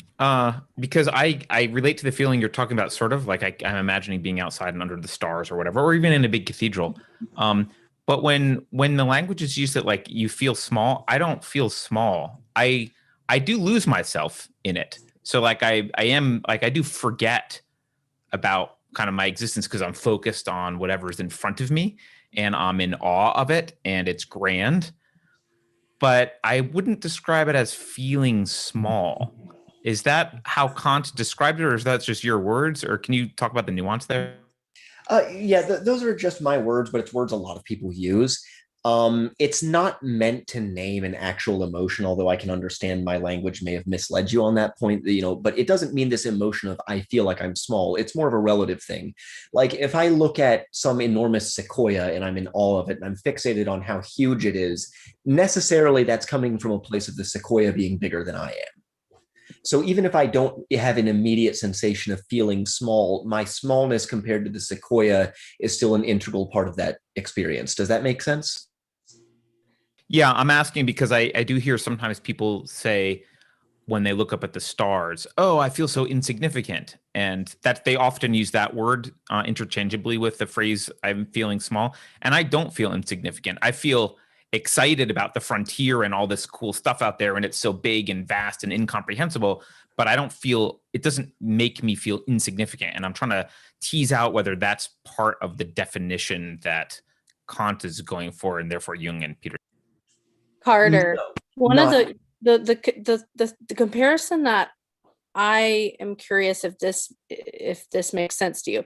So Carrie, when you say that the connection to the divine, like that resonates with me. And so I'm trying to figure out what the other way to describe it would be. So there's a quote that Einstein says, imagination is more important than knowledge, for knowledge is limited to all we know and understand, while imagination embraces the entire world and all there will ever be to know and understand. So Carter, is beauty imagination to you? No, I would say those are two distinct concepts, beauty and imagination. I mean, and I actually don't think I'm very off from Carrie. She's just using the words divine to describe a particular feeling, which actually metaphorically I completely agree with.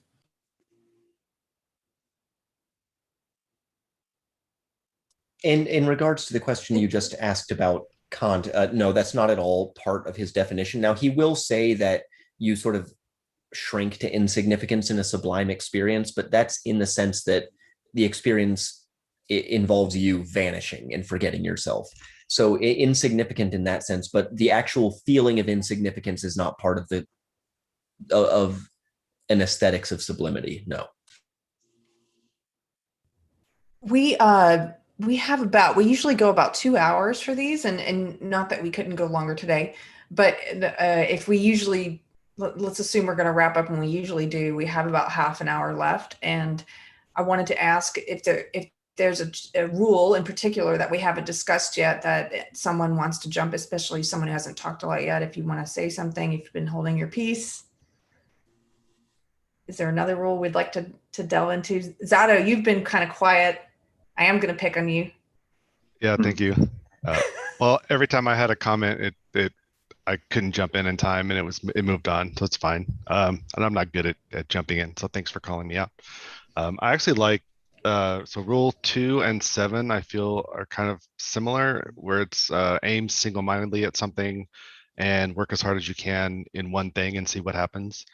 And those kind of resonated with me just because it kind of gives me motivation to actually to do that, because I tend to scatter my mind into all these different things I want to do, and then I end up not doing any of them. So or doing them all half-assed instead and not actually achieving anything. So it gave me some thought to what if I could pick one thing, like what should I or what could I do? And then also the obvious part that, you know, you may not succeed and you probably won't succeed. So like that kind of encouragement is helpful.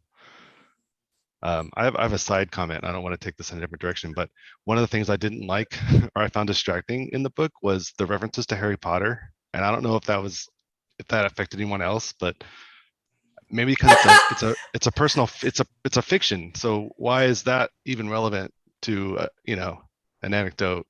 But that was just me. Story, it's narrative, it's the metaphor, it's literature. I love the Harry Potter. He brought up like fairy tales as well. I mean, and then on the religious side, he didn't just stick to the Bible. He hit some Eastern religion too. I mean, he really wanted to hit everything, you know, when it came up to bringing up, you know, his lexicon of examples in literature and stuff. He wanted something for everybody, which I think is actually really intelligent, and also shows how strong some of these ideas are, how lasting, and how like they span culture, they span time. I think that was really intelligent and a really good way of getting people to relate to certain things. That doesn't mean every single one of them is going to relate to everyone who reads the book. You can't hit everybody with each one of those. Yeah, I noticed that he drew from Harry Potter quite a bit too, and it just made me laugh because I was thinking about how when a piece of literature or fiction or art or music really resonates with me, how I come back to it over and over, and nobody knows that more than Carter because I talk to him so many times per week and I always use the same references. Probably. Like it, and so for him, for whatever reason, I think Harry Potter just it's very widely known, the story. I haven't read it, but I know a lot of people who have, and so I think it just embodies a lot of what he's talking about. Out of all the references he uses, like the pop culture references, my favorite would probably be Pinocchio. I really love, he's got a whole video about Pinocchio and about rescuing your father from the belly of the well, and becoming real, like wishing upon a star, and all of these different ways of telling these different archetypes. And I also really love his biblical series. Like I said, the Cain and Abel one was really meaningful to me, and I come back to that all the time. But yeah, that's funny that you noticed the Harry Potter one, because I also was like, it's a lot of Harry Potter in this book. That's a good point, because I liked the references to like Peter Pan, and that's obviously a fictional story too, but that resonated with me more. So I guess it was just the story, and I like Harry Potter. I was having trouble following that. Well, it crossed my mind too as I was reading those, because you're right, there were a lot of them. I wondered if it was something that was particularly meaningful to Jordan Peterson, or if it was something that he thought would particularly resonate with his desired audience that everybody would have read. So I'm not sure which of those things was the case there. His 12 Rules for Life, as I understand it, and I think I heard him talk about this, and somebody else could correct me if I'm wrong, it's kind of a clearer, communicated writing of his first book, which is Maps of Meaning, The Architecture of Belief, which is like super dense. And he has lectures on YouTube about that. But really in that book, he talks about the earliest stories in history and how they build upon each other to kind of scaffold into the institutions that we understand today.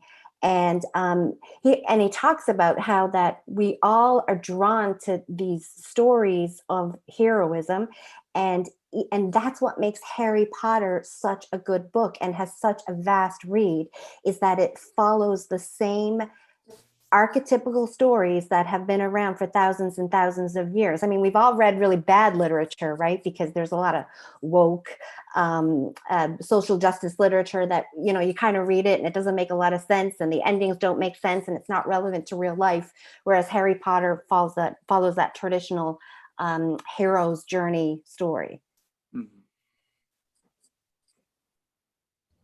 Can I share with you a crushing woke anecdote I just heard? My preacher was talking about a college that nearby, and one of the courses that they offer is a course on the life and times of Jesus Christ. It's a Christian college. There are 2 books that they're assigned in this course this year. One is a book that's called something like The Life and Times of Jesus Christ. And the other book is, and I guessed it as he was telling me this, I guessed it. I was like, what's the wokest book that could be about what life is about?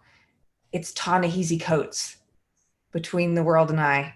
Can you believe? I wish that the people watching this could see everyone's reactions. It's a book that has nothing to do, I would argue, with, well, first of all, with the life of Jesus Christ. And also it's teaching the exact opposite. It's imparting the exact opposite sort of wisdom. It's like anti-wisdom. There was actually a study done, wasn't there, Carter, that we talked about, that if you're a young Black man, if you read this book after you've read the book, you have a much lower self-esteem and you Yeah, I judge think yourself. you felt less capable to achieve in the world, basically. Yeah. And something like that. Yeah. Anyway, just talking about narratives and good archetypes and then anti-narratives. Well, as Josie keeps bringing up, a lot of this is that he equates this to is the story we tell ourselves. And one of the things that really like I was thinking of as he kept bringing up that point was that every time you tell a story, you're not recalling the original memory of the event. You're actually recalling the last time you recalled the memory. So if you embellish, if you leave parts out, over time, you will think that the lies you told yourself that you told when the last time you recalled that memory are true. And that's how people delude themselves. So it's really important from the very beginning not to lie to yourself, which is one of the things he brings up a lot. And I think that's, I'm amazed he didn't bring up that idea that, brain science about recalling your last memory recall, because I feel like it really feeds into his ideas.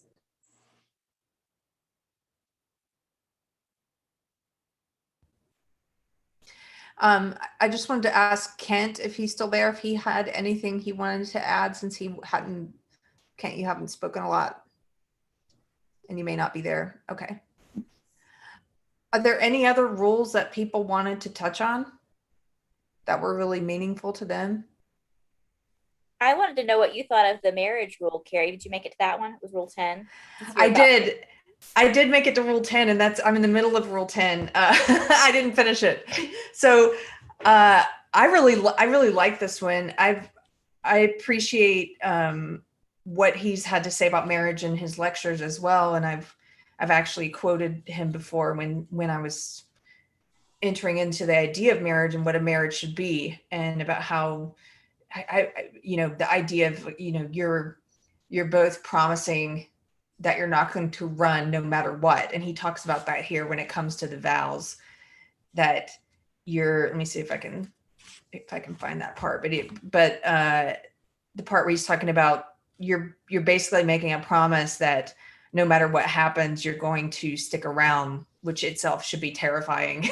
But I think that's, otherwise, what is the point? The more that I've thought about marriage and the older I get, the more I think, what is the point of making this kind of vow and entering into this kind of agreement unless you're all in?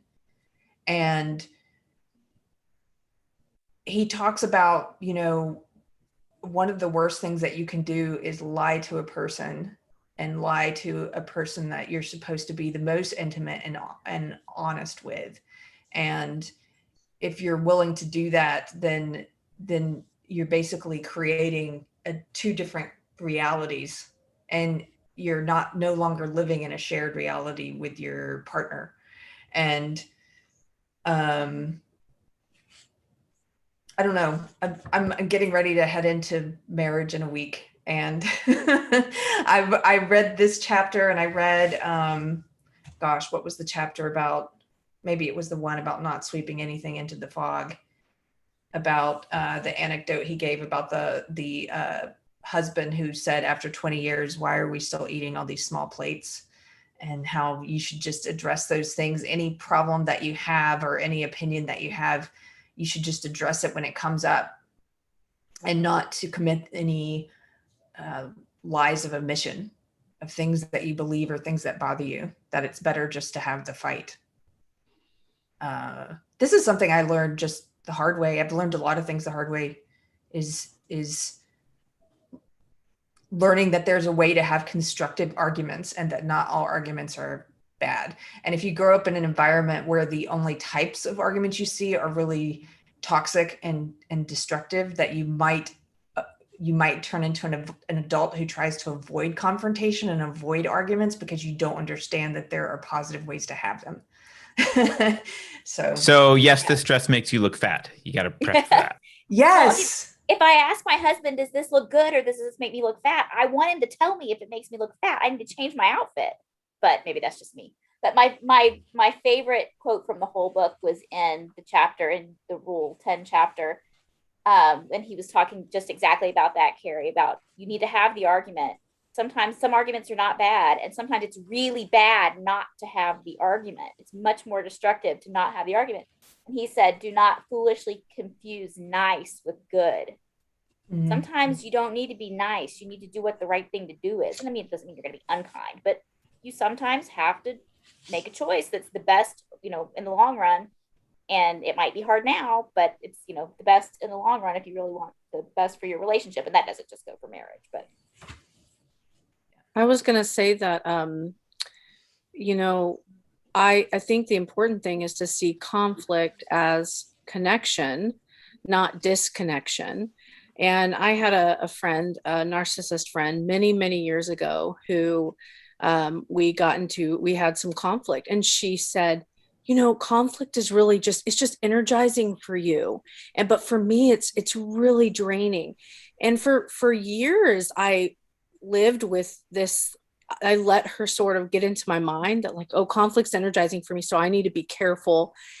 And I finally realized that, over the years that like, that she was a little bit narcissistic. And now I just, as long as you're not toxic and you're functional in how you're communicating, conflict is about connection. It isn't about disconnection. Someone who is a narcissist or who has no goal to come to a compromise or a resolution, they're going to see it as disconnection. So the two greatest pieces of advice I've ever heard about relationships, they were specific to marriage, but like one is assume the best possible intent from the other person. And the other one is it is not you versus the other person, it's both of you versus a problem.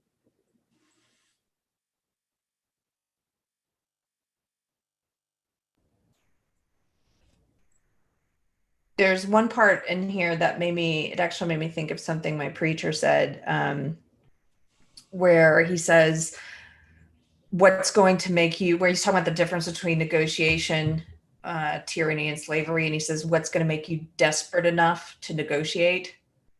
And that made me think of something my preacher was talking about, which was, if you want something, you have to really, if you want to quit doing something, like let's say a negative interaction with a spouse or some other type of business partner or friend or what have you, if you want to quit doing that, or if you want to quit a bad habit, that there has to be something that you want more. You have to be desperate for something else.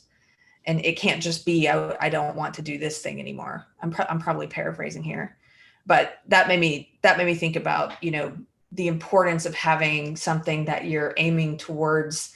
And again, getting back to consciously living and consciously making choices. Like I am consciously entering into this agreement and I want this more than I want to avoid my problems, you know, or more than I want to drink, or more than I want to, you know, do whatever this bad habit is, sit at home and not go to the gym.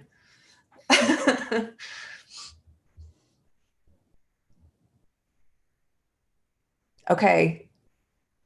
Carter, what did you think of? I'm kidding. I don't have, I'm not authorized to have an opinion on the book. Well, I thought that was very interesting was the Rule 11. I was trying to find it because there's so many stories in all of them that it becomes difficult to sort of remember where the anecdote was. But the one about the woman that was terrified of even walking through the grocery store meat market because she couldn't, I mean, she would imagine that, you know, all these animals being killed. And I mean, it was a fear she had, or she couldn't confront it. And how then he worked through that with her to sort of face that fear. And eventually by facing that, she was able to move past it and maybe get it past that subconscious or whatever situation that was going through her mind that would prevent her from doing it. And a lot of the stories that he has in the book are about that similar situation, which I think we all have in ourselves, certain things that we just don't want to face. And, you know, I thought that was a great anecdote itself, and helpful in a sense to sort of make you think about some things that you can see in your life that maybe you have to approach the same way. I loved that chapter, that rule, more than any other one. And the Sleeping Beauty story was part of why that client was so amazing. And part of it is because she was so debilitated. Like her emotional issues were so debilitating. Like she couldn't finish school. And and it was like, see, this person made progress and you can too. I feel like he never said that, but I feel like that's what a person could take from it. Like, I'm not this bad, but I can be better. And if it's possible for her, it's possible for me. And I thought that was just a wonderful, wonderful rule. Also, it's always been my idea that you shouldn't be resentful, that if you have a problem, you should say something or fix it or let it go. Like, that's kind of how I've lived my life for the last 10 years. So to me, I'm sort of like, yes, definitely don't be resentful. Take action. That Sleeping Beauty anecdote about her facing those fears, that also went back to something he was saying earlier in the book, which was about you having to do those things voluntarily. About, you know, a lot of people, the very thing that's going to help you progress as an individual, or that's going to help us to progress, is to face the thing that terrifies us. But it can't be by force. It has to be something we choose to do. The act of choosing it is part of what heals us, to walk through that fear. Is that why step 1 is admit you have a problem in Alcoholics Anonymous? Like, probably.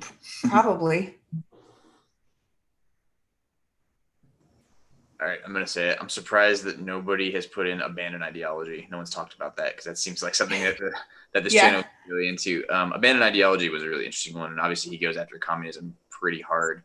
But I think it was really cool, the parameters that he kind of talks about, like in thinking and what he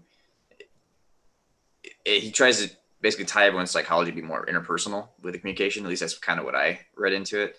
One of my habits, I really enjoy like debating with people on theological like seminary like forums, but it's really hard because like it is religious, like it is ideological, and I'm really aware of that. So it's like it's interesting perspectives, but I also recognize that like that is not how you should really debate anything, and it's kind of unfair in a lot of ways to deal with other topics. But that chapter was a really good swing at a lot of the stuff that I think people here kind of usually comment on. I thought it was really good.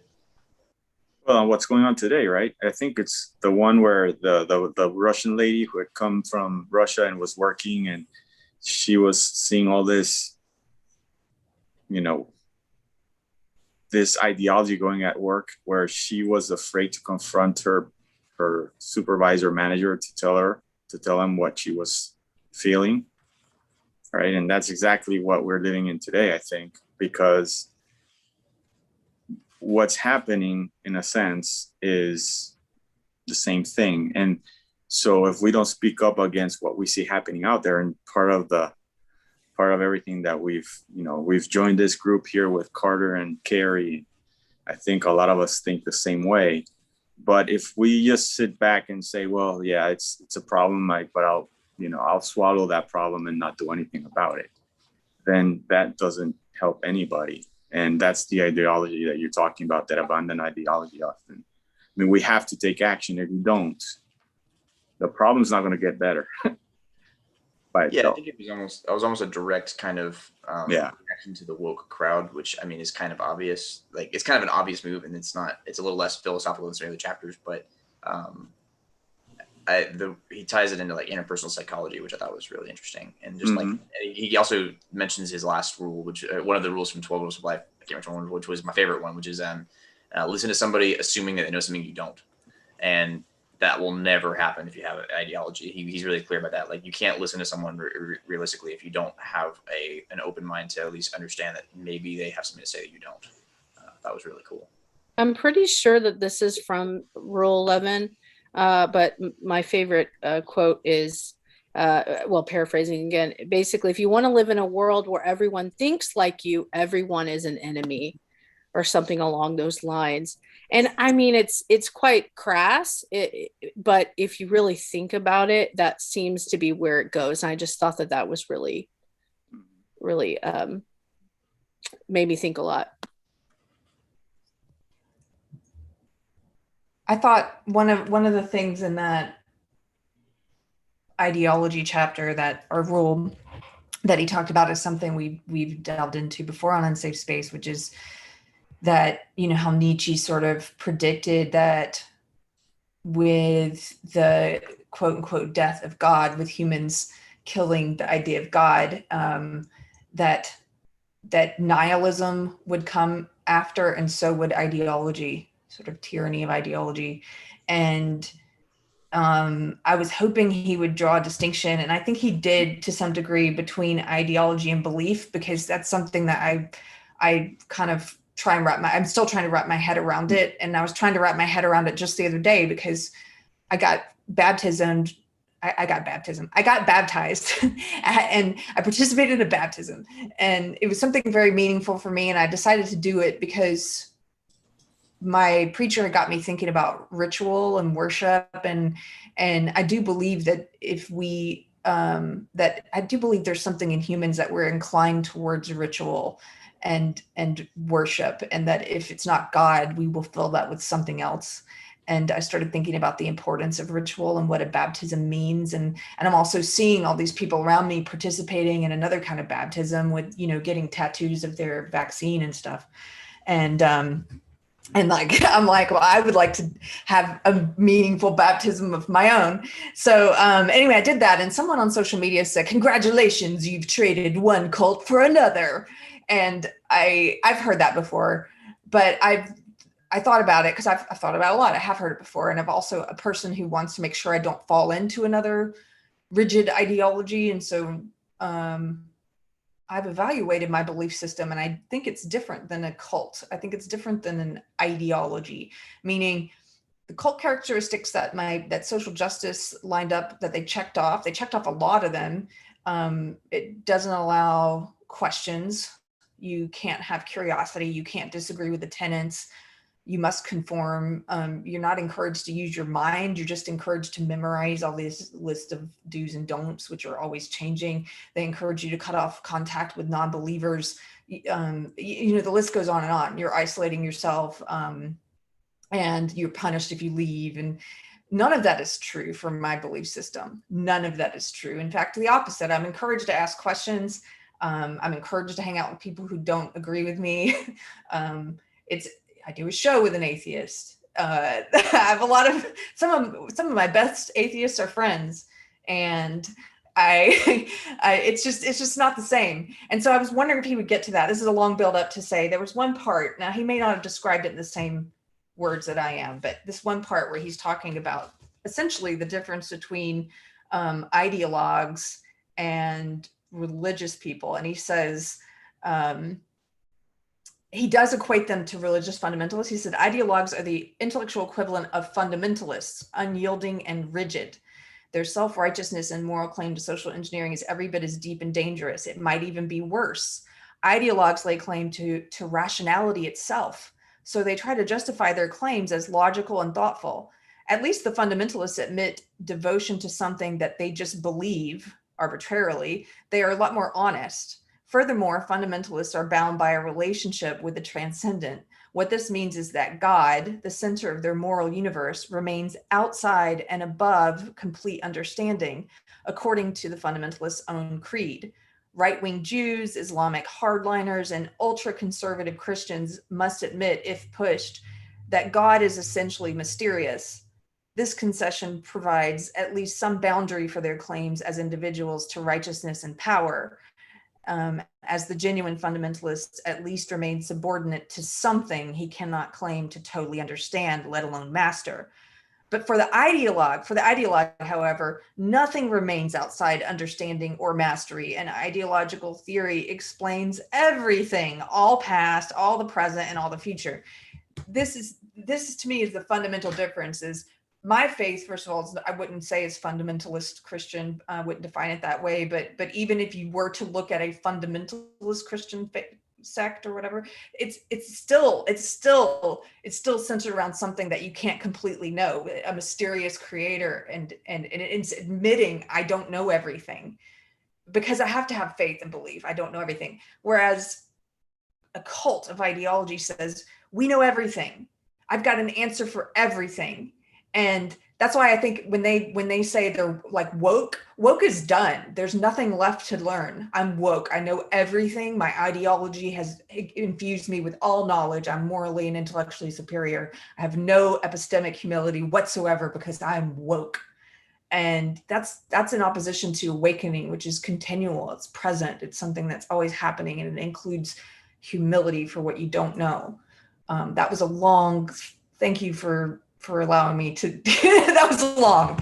But anyway, I'm glad you touched on that. Any thoughts? Me and Carter yesterday were talking about that, and we came to the conclusion that they deify themselves.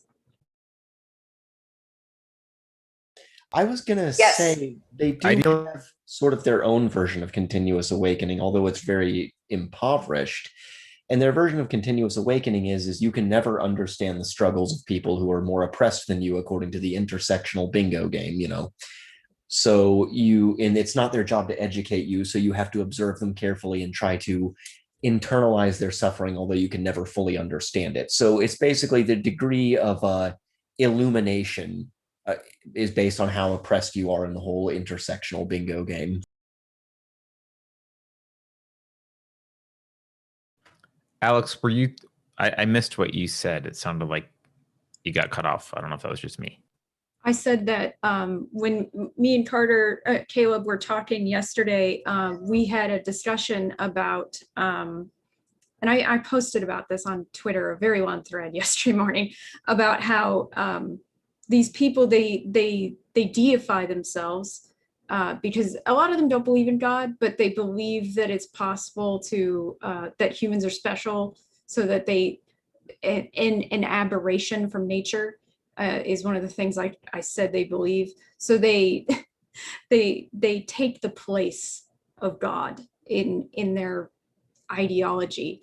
A lot of this stuff is like religion, but it doesn't, as Caleb likes to say, doesn't have any saving grace to it. There's no way to redeem yourself. It's almost like a pervert. I think a lot about the perversions of culture. So this is why I'm using this word again. But it is making me think of a perversion of like God is within you, because at its purest form, like thinking of God being within you is a good thing, but you know that can be perverted into you are God. I guess. And that's what this is making me think of. I got into a back and forth with someone I would call a raging social justice ideologue on Twitter a couple weeks ago, and this person was saying they didn't like that I had quoted a Bible verse about woe to him who substitutes light for darkness, darkness for light, you know, turning sort of what we see happening in culture all around us lately, which is this, we call it an upside down world, but where we're being told that fake news is truth and truth is fake news, and light is dark. And anyway, didn't like that I was quoting that verse, and found some Bible verse out of context and quoted it back at me, and then also said something to the effect of, you know, I am pure. Said this, I am pure. I don't need anyone's prayers. I don't need God to do blah, blah, blah, because God made me perfect as I am. And it was this really over the top, arrogant statement. And it was sort of, it's what you're talking about. It was a deification of the self and a misunderstanding, I think, of what Christianity even is. And someone who's trying to maybe tear Christianity apart from the inside by quoting scripture and by saying, you know, by evoking the name God and saying, God made me blah, blah, blah. But it's like, God didn't make, God making you perfect. It doesn't mean that you're infallible. In fact, we all sin. That's what Christians believe. And to say it all comes from within me and I am this and I am that. And I don't know. I think so much of what we're seeing in culture with identity is what you're talking about, Alex. It's a deification of the self. Everyone's turned to inward. It's like the sacred identity of like, who am I? And, you know, let me put everything, I'm going to gaze at my navel, and I want everyone else to gaze at it too. I'm rambling now. I think there's something to be really said about that, about identity. And the other thing too is that when you find a breach of someone's identity, there's usually something really ugly there, because it's, I mean, that's what your ego being. It's like it's when someone's infringed on your ego trip. I mean, Carrie knows this. I found this channel last year after I used to be a police officer for San Marcos, and one of my friends was shot and killed in line of duty. And it was like a month before the George Floyd riots, and when the whole world was like burning down, my woke cousins were they're sons of a preacher, but they were like condemning me as a racist right now for having been a cop right now, while my friend is like getting buried. And it was this really long story. It was a really big deal for me, but the realization that someone's ideology in my own family, like, not only did it transcend like what they said they believe, but the way they were treating me was kind of interesting. The way they were treating my friends. And that was a really deep dive. And actually that's kind of how I found this whole forum. But the identity is a really big deal. When someone ties ideology to themselves, it's because they have tied their identity to it. And it is a dangerous thing to step on it. Austin, I'm a little curious. Your friends, you say that they were condemning you, and these are people you're related to and so on, or friends of yours rather. Yeah. How long did that carry on? Were they only doing this while everything was burning in June of 2020, or has this continued, or what was the story behind that? I'm very curious. That's an interesting question. I wish I could say otherwise. We're still a little rocky. I've tried to repair it a couple times without giving up some other things, but yeah, I'm not on the best terms with a lot of them. And it's even worse because my other cousin is a police chief, and it's caused some problems. But yeah, it was on the news. His name was Justin Putnam in San Marcos PD, and he was killed. It was on national news, and I found out when I was on COVID mission. And yeah, it was quite a big thing. But seeing the personal attacks out of that really drove it home while the country was kind of burning was really, really painful. But realized really quickly that attacks that I was facing, not to martyr myself, really were about other people's identity. And that's what ideology does. It's very, very subversive. So do you feel that you had people breathing down your neck and trying to like tear you apart just to kind of validate basically the color of coat they chose to wear, figuratively speaking? I think maybe, but I think also maybe, but I think there's a deep-seated idea that I am better. Like it's a righteousness. It's like a self-justification. And I don't know how to cut through that, and I wish I did, but it was a really eye-opening experience for me. It really made me rethink about the way I understood the world.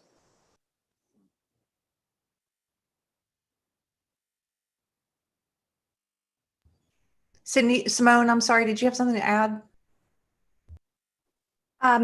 Well, I was actually thinking it's a very naive worldview, right? To think that one is pure and not recognizing the capacity for evil in each of us, right? I think of Alexander Solzhenitsyn and his quote, "If it were only that easy," right? If the world were divided between good and evil, but actually good and evil cuts through the heart of every man. And so, and really it's throughout the whole book, right? This idea of, we have the capacity for evil, but when we oversimplify our world, and that's what ideologues do, right? They oversimplify the world. There are the people who are the oppressors, and all they do is oppress, and there are the people who are the victims, and all they are is ever victims.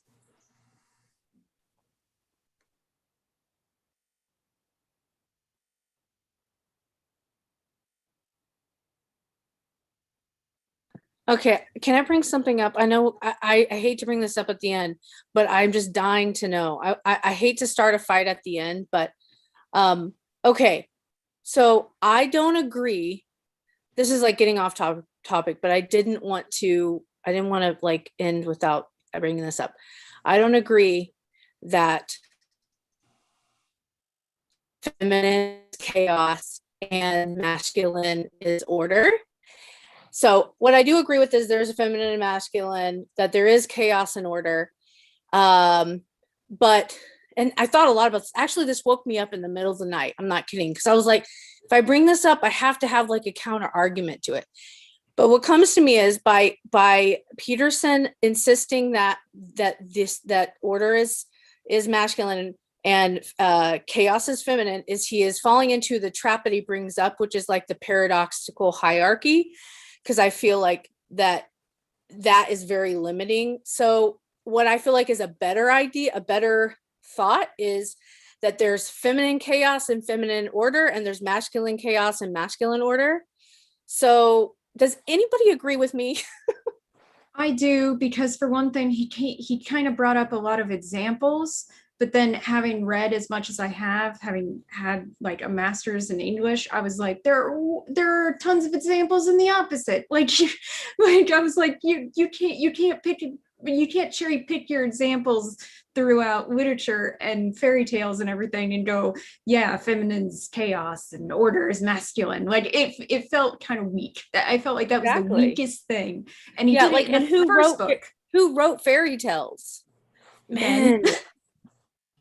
You know what? I haven't read the book, but I can comment on this because it's one of the reasons that I'm uninterested in reading this book. While I appreciate the dichotomy between chaos and order, I think it's not particularly compelling to me, and it's an overly simplistic way to couch. Everything is couched in that dichotomy, including he needs to do that because he's got to assign masculinity to one and femininity to the other, because he has literally made everything a battle between these two extremes. And while I think that's helpful sometimes as a view, as a lens through which to view the world, I don't think it's universally applicable to everything always. And so that's one of the reasons I'm not particularly compelled to read something like this. And I get that it's Jungian. So if you're a fan of Jung, great. I think it is a useful lens through which to view the duality of chaos and order, but I think it's a useful lens. I don't think it's. That's what I said. It's okay. I'm not. But Carter, not always. That's all. Okay, I'm not disagreeing with you. I'm just talking in general. It's like sometimes when I say something, I feel like you think it's an attack on what you just said. It's not.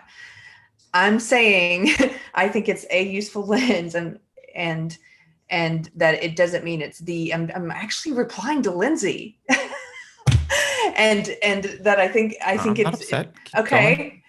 I'm not arguing. Yeah, with but you. it's like you interrupt sometimes when I'm saying something as if I'm disagreeing with you. I'm not. Okay, I'm just saying I think it's a useful lens. I don't think it is necessarily the only way to look at things, and I don't think it. I'm sorry, I just lost track of the point I was trying to make. So.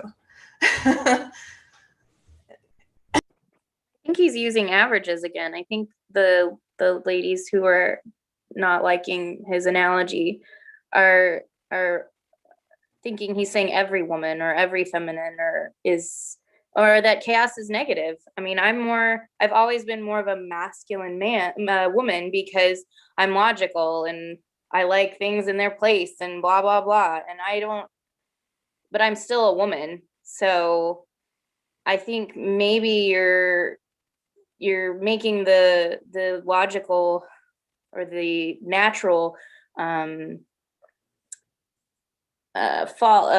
that a lot of people have, that they're sliding into, oh, he's talking about me. No, he's just talking averages. I think No, that I don't think chaos is inherently negative and order is inherently positive. That is not my problem with it. My problem with it is the fact that there are examples in literature and stories that that have the opposite, where the masculine is chaos and the feminine is order. So that's why I find it really weird for him to go, it's always like this. And it's like, no, it's not.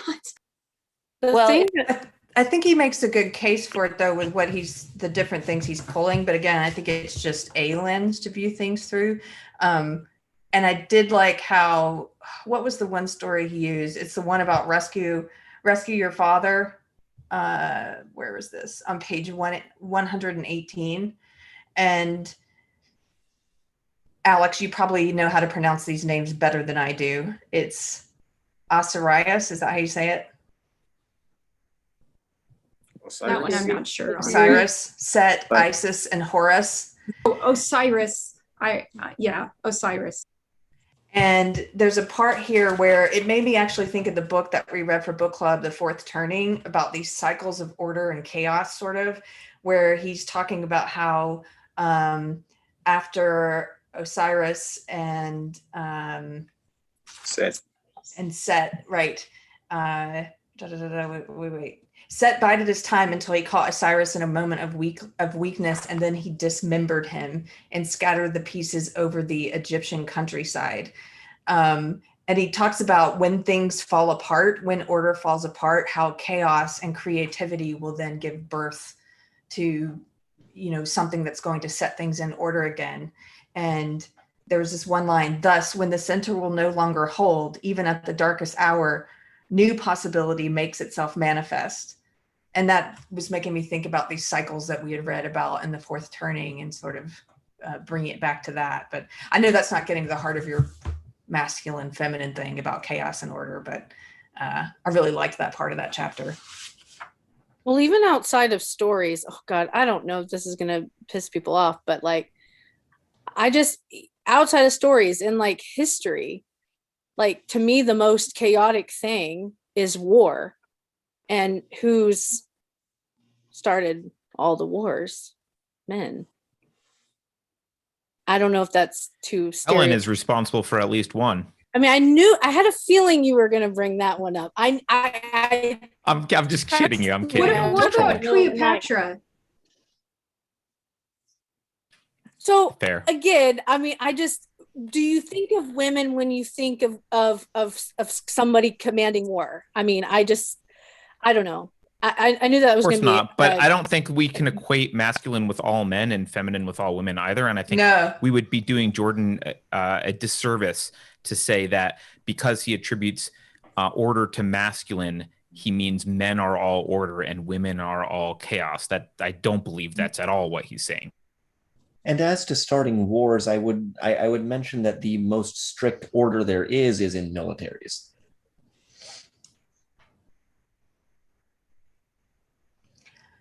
Oh my God, the chat's going nuts with examples.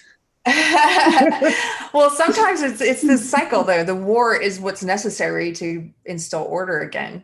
Sometimes society, and I'm not saying anything about the masculine or feminine aspect of it, but sometimes chaos has come into such a degree where there is no reconciliation and there's some kind of conflict needed or in order to go back to order. That's what that made me think about The Fourth Turning, is sort of, you can view this as okay, things are falling apart and then war happens and then order is reestablished and then chaos ensues again and then war, and then it just sort of continually, these these cycles of One thing we tend to do when looking at history, though, probably because men have been in positions of political power and mostly the writers of history, is we're only looking at the surface level of the society's dynamics. We're looking at what the people in power and the writers are saying about events and what happened. But I firmly believe that underneath all of that, and many times and often, women had actually a lot of power in other ways that did direct society. They were often responsible for raising children. They often did have influence on the men. Their influence is less documented and it's less direct. So I wouldn't blame either gender for anything in history. It's been a dance, and they've both been involved for basically everything.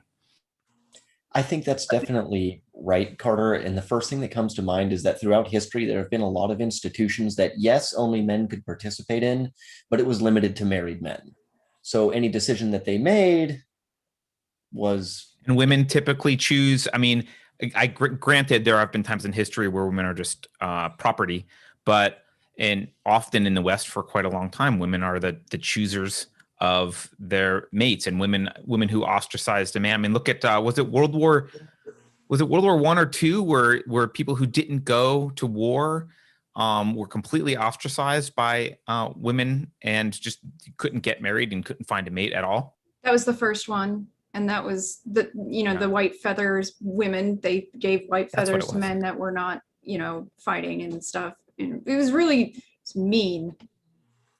I think though, like something, not to derail this, but something that you mentioned about the military, like I think you'd be surprised at how chaotic the military really is. And the reason that there is order in a military is not for order's sake or the institution. It's because war is chaos. It is nuts. I mean, like watching people fight, you just like, why is that person doing that thing? Well, I don't know. What is this? I don't even know what's going on. And watching things fight is really interesting. So for me personally, the idea between chaos versus order, yeah, I mean, you can make a lot of criticisms, but if you talk about war, I think it's like the primeval example of chaos versus order. It's a really like the side that can order themselves or like maintain some sort of order in that chaos is usually the one that wins.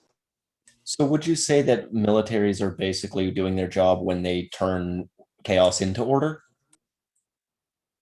To an extent. I mean, ideally, like there's different theories, and I don't want to derail it, but I think that the U.S. military has been really successful because we have an idea that we're going to take people and individuals and we're going to turn them into something right now that they can autonomously subject themselves to order or make decisions that are in line with that order, and can, even when things are still chaotic, can still operate with a basic software of order that adapts to what's going on around it. That might be esoteric, but that would be the best example I could say.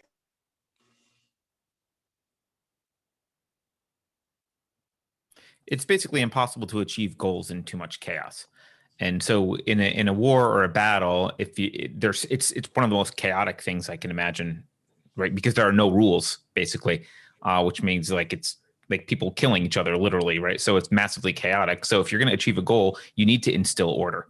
Otherwise, you can't comprehend it and you can't actually achieve any kind of outcome. So that makes sense.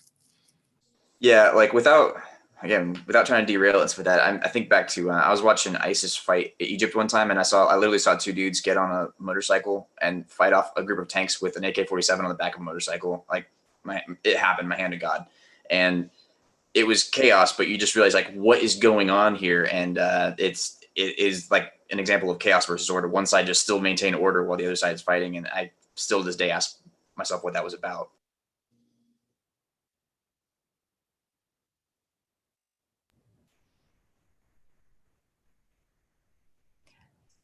I just wanted to say there are a lot of people in the chat who are talking about women leaders and wars. Is that what you were talking about, Alex? And how many women leaders we have today and how many wars we're in. So I don't know. Well, like to bring it back, Catherine of Aragon, while King Henry was in France trying to defeat France again, she was in charge of protecting England from Scotland, because Scotland and France were buddies at the time. And when he was gone, he got defeated and she won the Scottish front, in fact, killing their king. And so it's like, this is not new, the idea that sometimes queens were involved. I mean, Elizabeth the First, great speech right before the Spanish Armada. I mean, that galvanized her troops. So it's like it's not insane to say that women were involved in war, including the decision to go to war.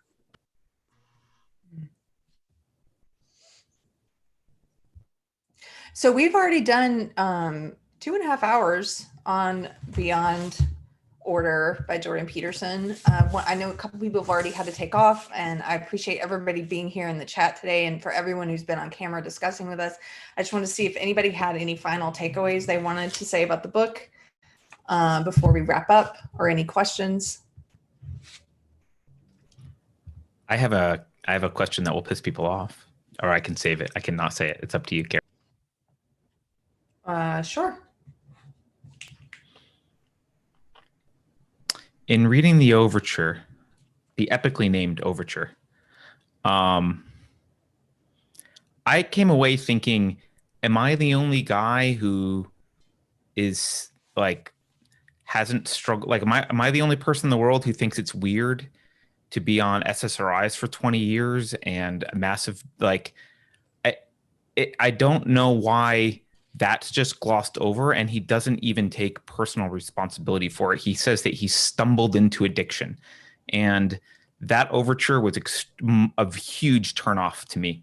That I'm gonna read a book about life advice from a guy who's been like so psychologically tortured, and I feel bad for him. It sounds like a horrible situation, and I get that he's on a lot of stress, and I do like him a lot, but he's gonna do this, and then he doesn't say, I made the mistake of doing blah, blah, blah. He kind of passes the buck and says, well, I stumbled into addiction. I found that, I don't know why we're not allowed to judge Jordan Peterson. I don't want to put him on a pedestal. Like, I did not like that at all. I think part of the problem is that he trusted the system that he is part of, psychiatry. And a lot of that has to do with medication. I've known a lot of psychiatrists in their books. They talk about lifelong medication being sometimes the only answer, and it's kind of sad. And it's not every patient becomes addicted, even if they've been on something for 20 years, is part of the problem, because a lot of that has to do with individual brain chemistry. And this is my problem with psychiatry, is that they don't look at the brain. They don't look at the blood levels all the time. It's not standard practice. And I think that's more a problem of psychiatry, which he is part of. He is a clinical psychiatrist. I think that I don't put him on a pedestal. I know some people probably do, although he's helped me to change my life and turn my life around, and helped a lot of people to turn their life around. But the very fact that he has had difficulties and stumbled and, been a part of his own problems in some ways, just like all humans are, that to me is evidence. I mean, he's not Jesus. He is a human. And this book of rules, I've heard him say before, just like 12 Rules for Life, he's like, I'm not someone, I'm going to paraphrase this, but I'm not like reaching down and handing you a book on how to live your life in ways that I've perfected. He said, I wrote these rules for myself, like to help me and also to help others, because these are rules I want to hold myself to. So I think he is achingly like human. And I think that is evident in his interviews, and, the emotion comes through with things that he's struggled with. And I also think, just stepping back, like from I guess a Christian perspective, and, I know everyone won't agree with this, but I was thinking about how he was sort of absent from the public discourse for the past couple of years, and the trials that he was undergoing, he and his family, that we kept hearing about. And I was thinking about, from a Christian perspective, how the devil doesn't care about you if you're not having an impact. Like, if you're on the couch, wasting your life away, not living consciously, getting drunk all the time, just just spending what you have on nothing, that's of no interest to the devil, or to evil. And I think when you start to focus on where you should be focused and where God wants you focused, that's when things are probably going to get harder for you. And I think that what happened to him, I was thinking about it, and I'm like, oh, this is a kind of spiritual warfare. All of the physical, all the stuff he was dealing with aside, like, this guy is really going through it right now. You know why? Because he is helping so many people. The words he's speaking are truth, and they're helping so many people to turn their life around. And so I was praying for him a lot during these past 2 years, and I think a lot of people probably were. And I'm really happy to see that he's back, and I'm really happy to have this contribution that he's put out into the world, that I know is going to help a lot of people. And that's just me rambling about what I was thinking about and what happened to him and what kind of trials he's been through. And also, I think when you, look, somebody says, Lindsay says, yes, Carrie, he says that Abraham was called by God and yet life was still difficult for Abraham. Yeah, absolutely. And it probably got more difficult for him. It was a lot more difficult than when he was living in his father's tent, right?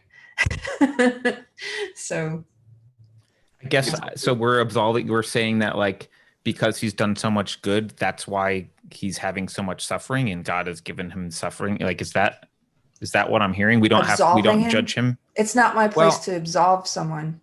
Like, I don't know what you mean. Okay, it's my place to judge people that I'm going to take life advice from, and I don't want to take life advice from someone who's been on SSRIs for 20 plus years and then on benzo and has such, like, mental problems to the point of needing drugs. Like, look, I'm not perfect. I've got a lot of problems, but I would never do anything like that. And I don't know a lot of people who are. Is everyone but me on a bunch of mind-altering drugs all the time just to deal with reality? I was really disappointed, honestly. I think that's nobody's telling you have to take life advice from him. I mean, you didn't choose to read the book. So, and that's your right. No, but I'm asking why if it bothers other people or if it's just me. So I think that's a really fair criticism. I know one thing when I was reading the overture, I was very interested because I think it was written very specifically. There was a lawsuit, if I'm not mistaken, at the beginning of this year where a major magazine, which one escapes me, did an interview with him. And for some reason I got time in my head, but basically they said that they made a point that he has this major drug addiction, and there's more to it, the way that they kind of described it. I know that Michaela Peterson and Jordan Peterson are still in the lawsuit with that. So I suspect that the overture is written in a certain way right now, that's kind of vague because of that, but I could be wrong. Yeah, and by the way, I'm not expecting him to be perfect, and I get all this. The thing that turned me off the most was I think a one sentence would have been fine in the overture to say, like, I made this mistake. I'm responsible for this. I shouldn't have done this. This is, like, I'm responsible. And the language was not something that I felt was the upstanding language that I would expect from him based on his advice to people. I would have expected that. And instead I stumbled into some addiction, which is, like, very passive and very not owning the problem. I agree about the point about the passive language. Yeah. He could have not mentioned it at all. He could have just blown right through it, and just ignored it. I agree that it's a little disheartening that someone who has been working with people in their own mental health hasn't been doing it the right way or the healthiest way. But he could have been like Fauci and just ignored it or told us a lie. I will say, Carter, especially after what you just said, Cheeky Mirror, I feel like it would be received better, or I would feel like it was more genuine if he had some admission of the powerlessness. I mean, I think he does, but yeah, that's where I could see it. Is I feel like he could be more inviting by being a little, I don't want to say vulnerable, because he is vulnerable. I don't know what I'm trying to articulate. I do think it's a little disingenuous, just a little bit, instead of just saying, like, I devolved into this, and now I'm taking accountability. It feels a lot like it was all external, and it could just be that there are factors we don't know, but yeah. Right. And by the way, I want to be clear. I don't think it negates any of his arguments or advice. Like, that's a genetic fallacy, and I'm not making it. I'm just saying it bothered me. It was a thing. And I was like, oh, that's disappointing. I kind of wanted some ownership there. That's all. I think, Carter, in response to your point, and this isn't, I'm not arguing with you per se, it's just an observation that I think is relevant here. The whole wounded healer thing, like somebody who gives a lot of life advice, even though they're screwed up in the head, is pretty old. Like, if you look at all the authors that people read because they're sad or depressed or feel lost, guys like Nietzsche, Kierkegaard, Jordan Peterson, Camus, Sartre, all these guys are screwed up in the head. They're all horribly depressed, neurotic people. And I think the reason for that, and again, I'm not saying that it's okay for them to be that way, but I think maybe it's because people who are already screwed up tend to spend a lot of time navel gazing and trying to fix it. And that's what a lot of this work comes out of. Doesn't mean they're right. Maybe reading them will screw you up worse, but I think that dealing with these issues is what causes people to do this kind of work. That makes sense. I just wanted to separate out what somebody said about, a person who's giving advice, then succumbing to things or dealing with things in a certain way, or maybe being on medication. I don't have a problem with any of that at all. And that I would like to take life advice from people who've actually struggled, because I know they've been through the trials they're talking about, and they're not just making things up. I think that's different than saying, than pointing out that you felt he didn't take responsibility for those things, though, or that the language was passive. And so I agree that I think the language was passive, and it actually made me think a little bit about in the Christian world, Ravi Zacharias. I'm not that familiar with him. People kept telling me I needed to listen to him, and before I got a chance to, because there's a lot of things I want to read and watch, he passed away, and then all these allegations came out, and the allegations, I believe them. There were lots of allegations from women who said that he had been inappropriate with them, and also, threatened them and tried to keep them quiet. And there were some Christians who got really upset that I had shared an article about this. And they said I was, judging and pointing out sin. And the thing is, I wasn't pointing out his sin. I even said, it's not about the sin. We all sin. It was about him not being honest about it, Ravi Zacharias, and not taking responsibility for it and trying to fix it. It was about living in the sin. That's what the issue was. And also being a person who was preaching from the pulpit. And, when people find those things out after the fact, it's like you could be a huge stumbling block now, because people were hearing the word and hearing the truth from you, and then found out that you weren't living authentically, like you did not come to terms with that you did. I don't think I would have had the same problem hearing this about Ravi Zacharias if he had said, here's something I've been doing. I need help. Let me admit this and be honest about it, but he did the exact opposite. I'm not Well, trying can I to just ask a question? Yeah. Would you take nutrition advice from someone who is unhealthy their entire lives? No. I would. That's the, I mean, it could be the right advice. Maybe they're unhealthy their whole lives and they've like really done a bunch of research and like they know how to be healthy. But I'm surprised that everyone's glossing over. I don't think what seems to me glossing over. Well, this, okay, like, but for that analogy, I mean, I don't think Jordan Peterson is unhealthy. Like, I don't think he's unhealthy.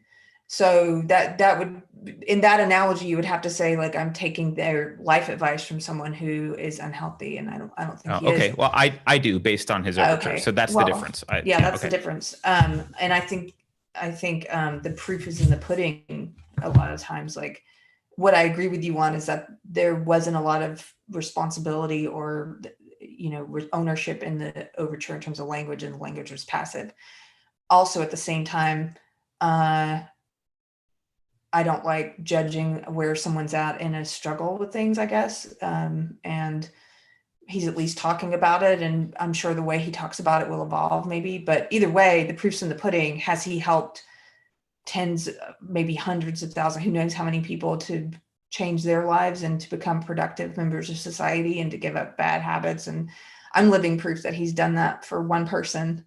And so, I don't know.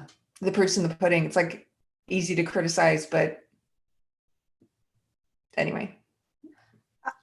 I'd like to contribute something, because you had said, Carter, that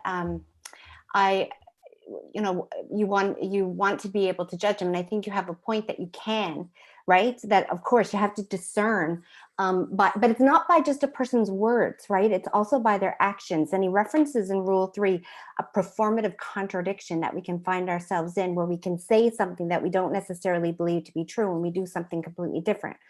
And when I think about like the definition of taking responsibility for addiction, what exactly does that mean? Like, would you have felt better if he said something like, what I did was wrong and I take responsibility for it? Or is it sufficient enough that he worked his recovery such? And he even said, when he talked about the reason why he survived, right? The love of his family and encouragement, and that I believe I could have fallen prey to resentment and I would have perished once and for all. So is it sufficient enough to say that somebody who comes back from addiction and darkness is actually taking responsibility for themselves and getting back in the saddle and doing the work, doing their work, right? Like he got back into his job, he's still an involved husband and family and grandfather, and working towards that recovery.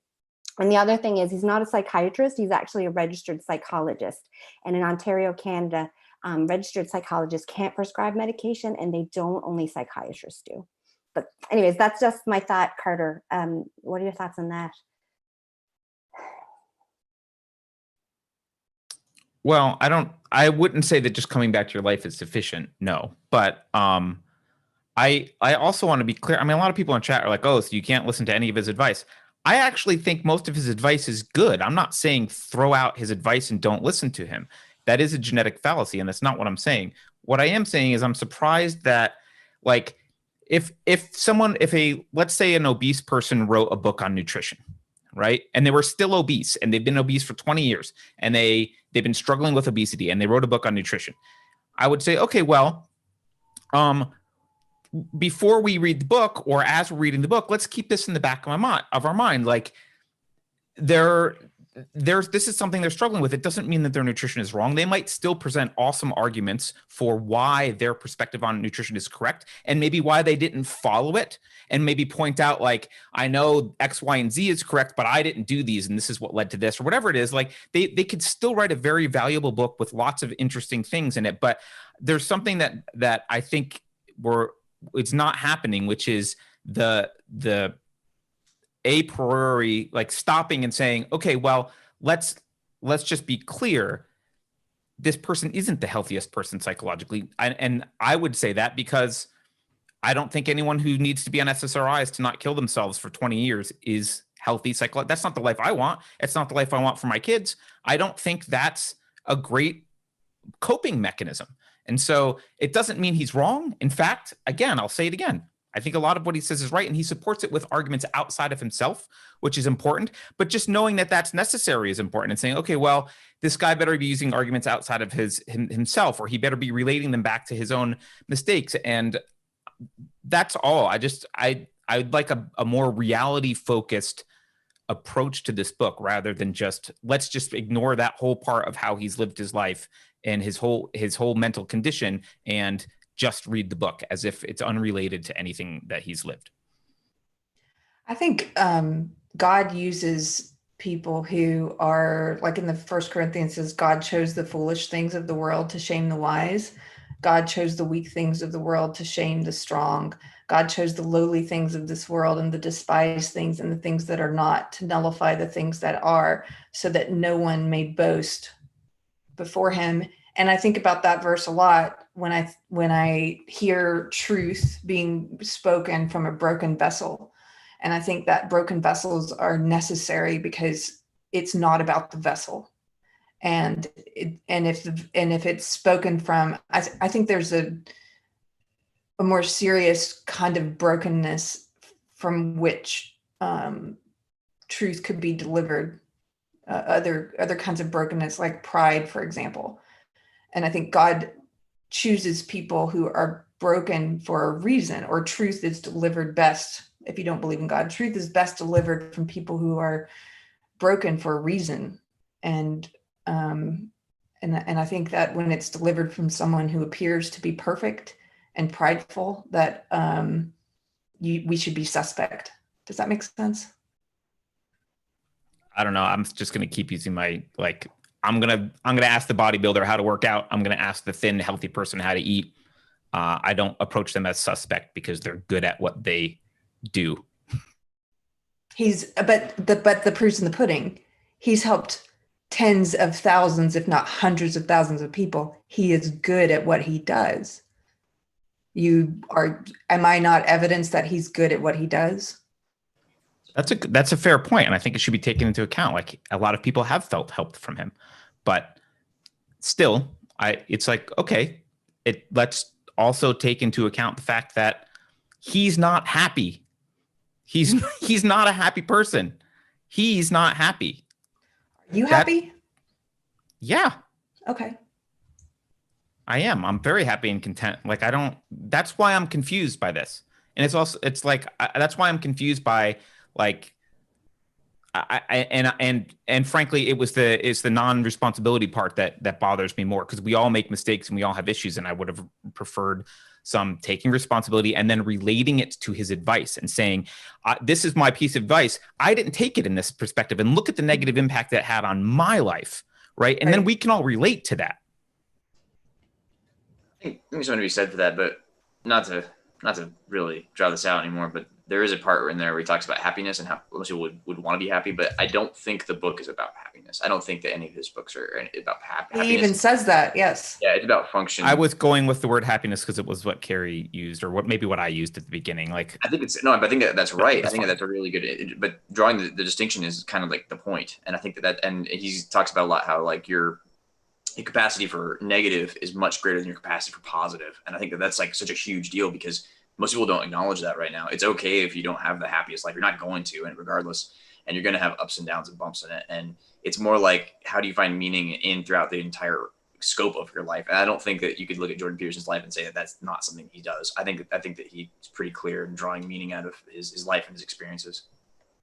I think that's all fair. And and again, I just want to have this discussion that we're having right now so that we can have a realistic view of him as both someone who has perhaps profound meaning, helped a lot of people, also personal struggles and issues that we don't have to call it happiness, but, struggles to the point of being suicidal, which I don't know what you want to call that, but I don't call it healthy. It's a really good point. I don't think so. I know a lot of people who've been had suicidal moments before and also recovered from them, and I would call them healthy. And I'm not saying no suicidal moments. I'm saying, like, this is a pattern, right? 20 years on SSRIs is a long time. Yeah. Why does it bother you so much? Was it constant that he was on SSRIs? Whatever that acronym was. Oh, it was constant. So was he struggling? I would be a lot more, I would have a lot less criticism of the process if he was struggling through it the whole time. I mean, I've struggled with my weight for 20 years, and I do have some insight on what works for me. And so I don't know I don't know if that helps the argument. I don't know. I think there's something to be said there, but I have a friend who's a Travis County deputy. He's been on SSRIs for going on 11 years now. And he and I both have absolutely done a lot with, like, people who are suicidal. We've been there when people were suicidal trying to kill themselves. And I think, I mean, it's not ideal, but I don't think those are mutually exclusive ideas just on itself. Yeah. Plus, I think people over time, it's like you struggle with different things. And if you're living your life consciously and in the way that he talks about living it, I think you'll naturally get better at tackling each of these different struggles because you've been through it before. And so, for example, I'm a person who have struggled with different crutches. I struggled with quitting drinking. When I quit drinking, I started smoking cigarettes, and then I had to stop smoking cigarettes. Now my biggest crutch is coffee, which I think I'm going to keep that one. But I know people who, I think that one's okay to keep, but I know people who've struggled with sugar. I know people who struggled with, not wanting to work out. I know people who struggle with shopping or gambling or have, been on medication for a while. And I do think we're in a society that likes to throw medication at things and overprescribe that. And we don't really talk about it in the same way that we talk about other issues. Like we'll identify, shopping problems or gambling problems or alcohol problems, but we won't talk about people over, prescription med problems in the same way. But I guess my point is just that I don't think there is any perfect person. There was a verse I heard in church today about like, there is no person who is perfect.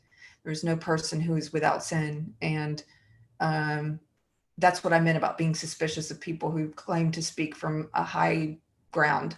I want somebody who's been through it and conquered things, and it's proving to me that they're still human and there's still things they have to work on. And anyway, if anything, if there's a point of agreement, I did feel the language about it was passive in the overture, but I think he is effective in what he does, and that's evidenced in all the lives that I wouldn't say he changed, but he helped people to change. He didn't change my life. He gave me the tools to change my life. Right. And I would just want to be clear. I'm not trying to say we should throw out what he's saying. I'm not saying any of that. What I am saying is he ostensibly respects reality focus. He respects alignment of deeds and words. And I think if we're going to read a book by this guy, we should be very clear going in, okay, these are the things he's struggling with. And is he upfront about them? And does he talk about what happened? And does he talk about the mistakes he made and all that kind of stuff? I'm not looking for perfection, but, if you're going to write a book on on introspection and living the best life you can and your own internal psychological state and how to be healthy, I would want your own unhealthiness to be addressed very upfront. That's all. I think just tying it quickly back to how we started this conversation about a hierarchy of beginners and winners, of course you want to read the winner's book, but there's so much more than just the winner's book. There's so many other stories.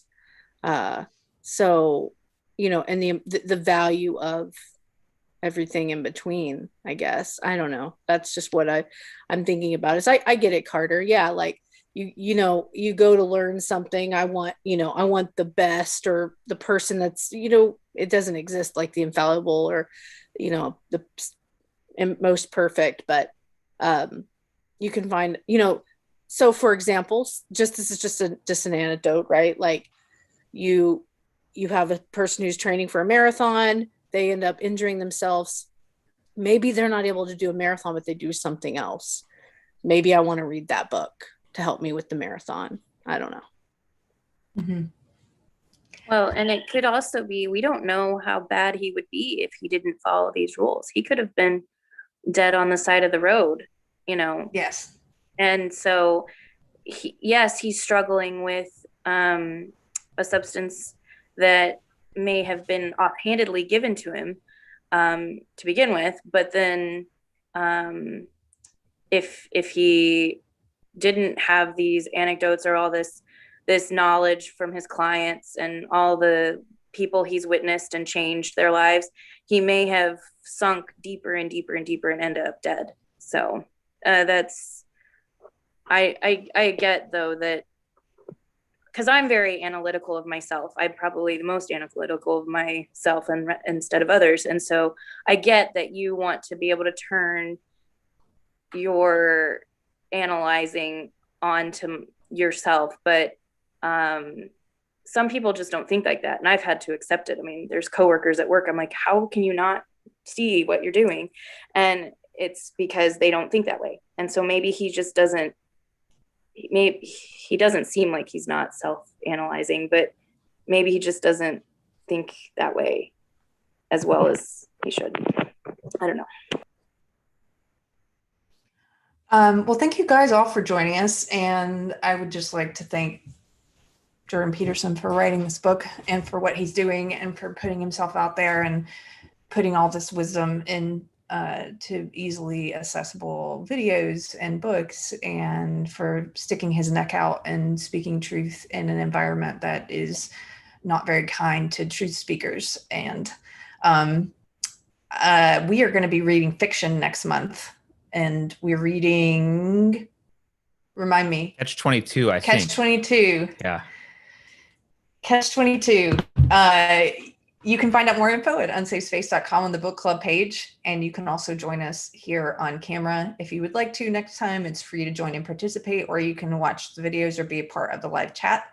I want to thank you all for tuning in, and thank you guys who stuck around for the long haul tonight. And I hope to see you next month.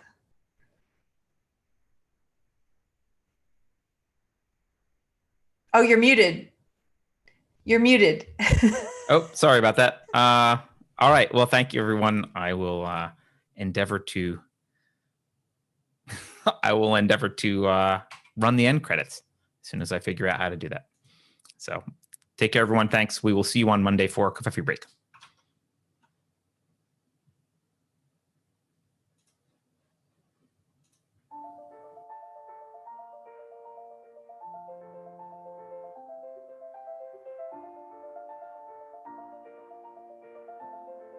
Thanks for watching. If you're new to the channel, we have a deep content library that includes interviews with everyone from Mike Cernovich to Megan Murphy, so go check it out. If you'd like to see more, please consider supporting the show by visiting unsafespace.com/donate. You can find us on all the major social media platforms, at least for now, and you can find a community of like-minded individuals on our Unsafe Space chat on Telegram. See you there.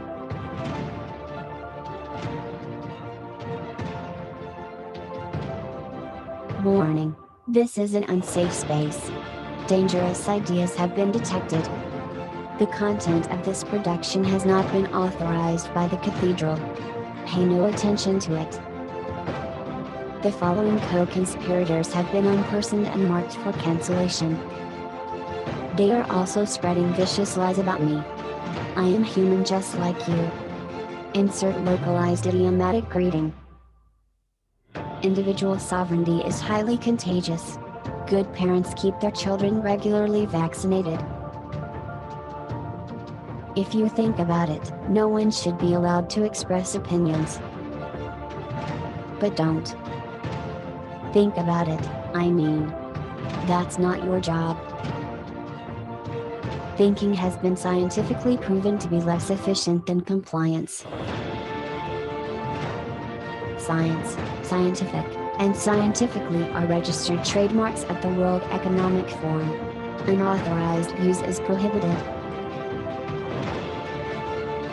Computer voice Curtis, never mind, that last line is fake news. Please disregard it and return to your safe space immediately. There will be cake.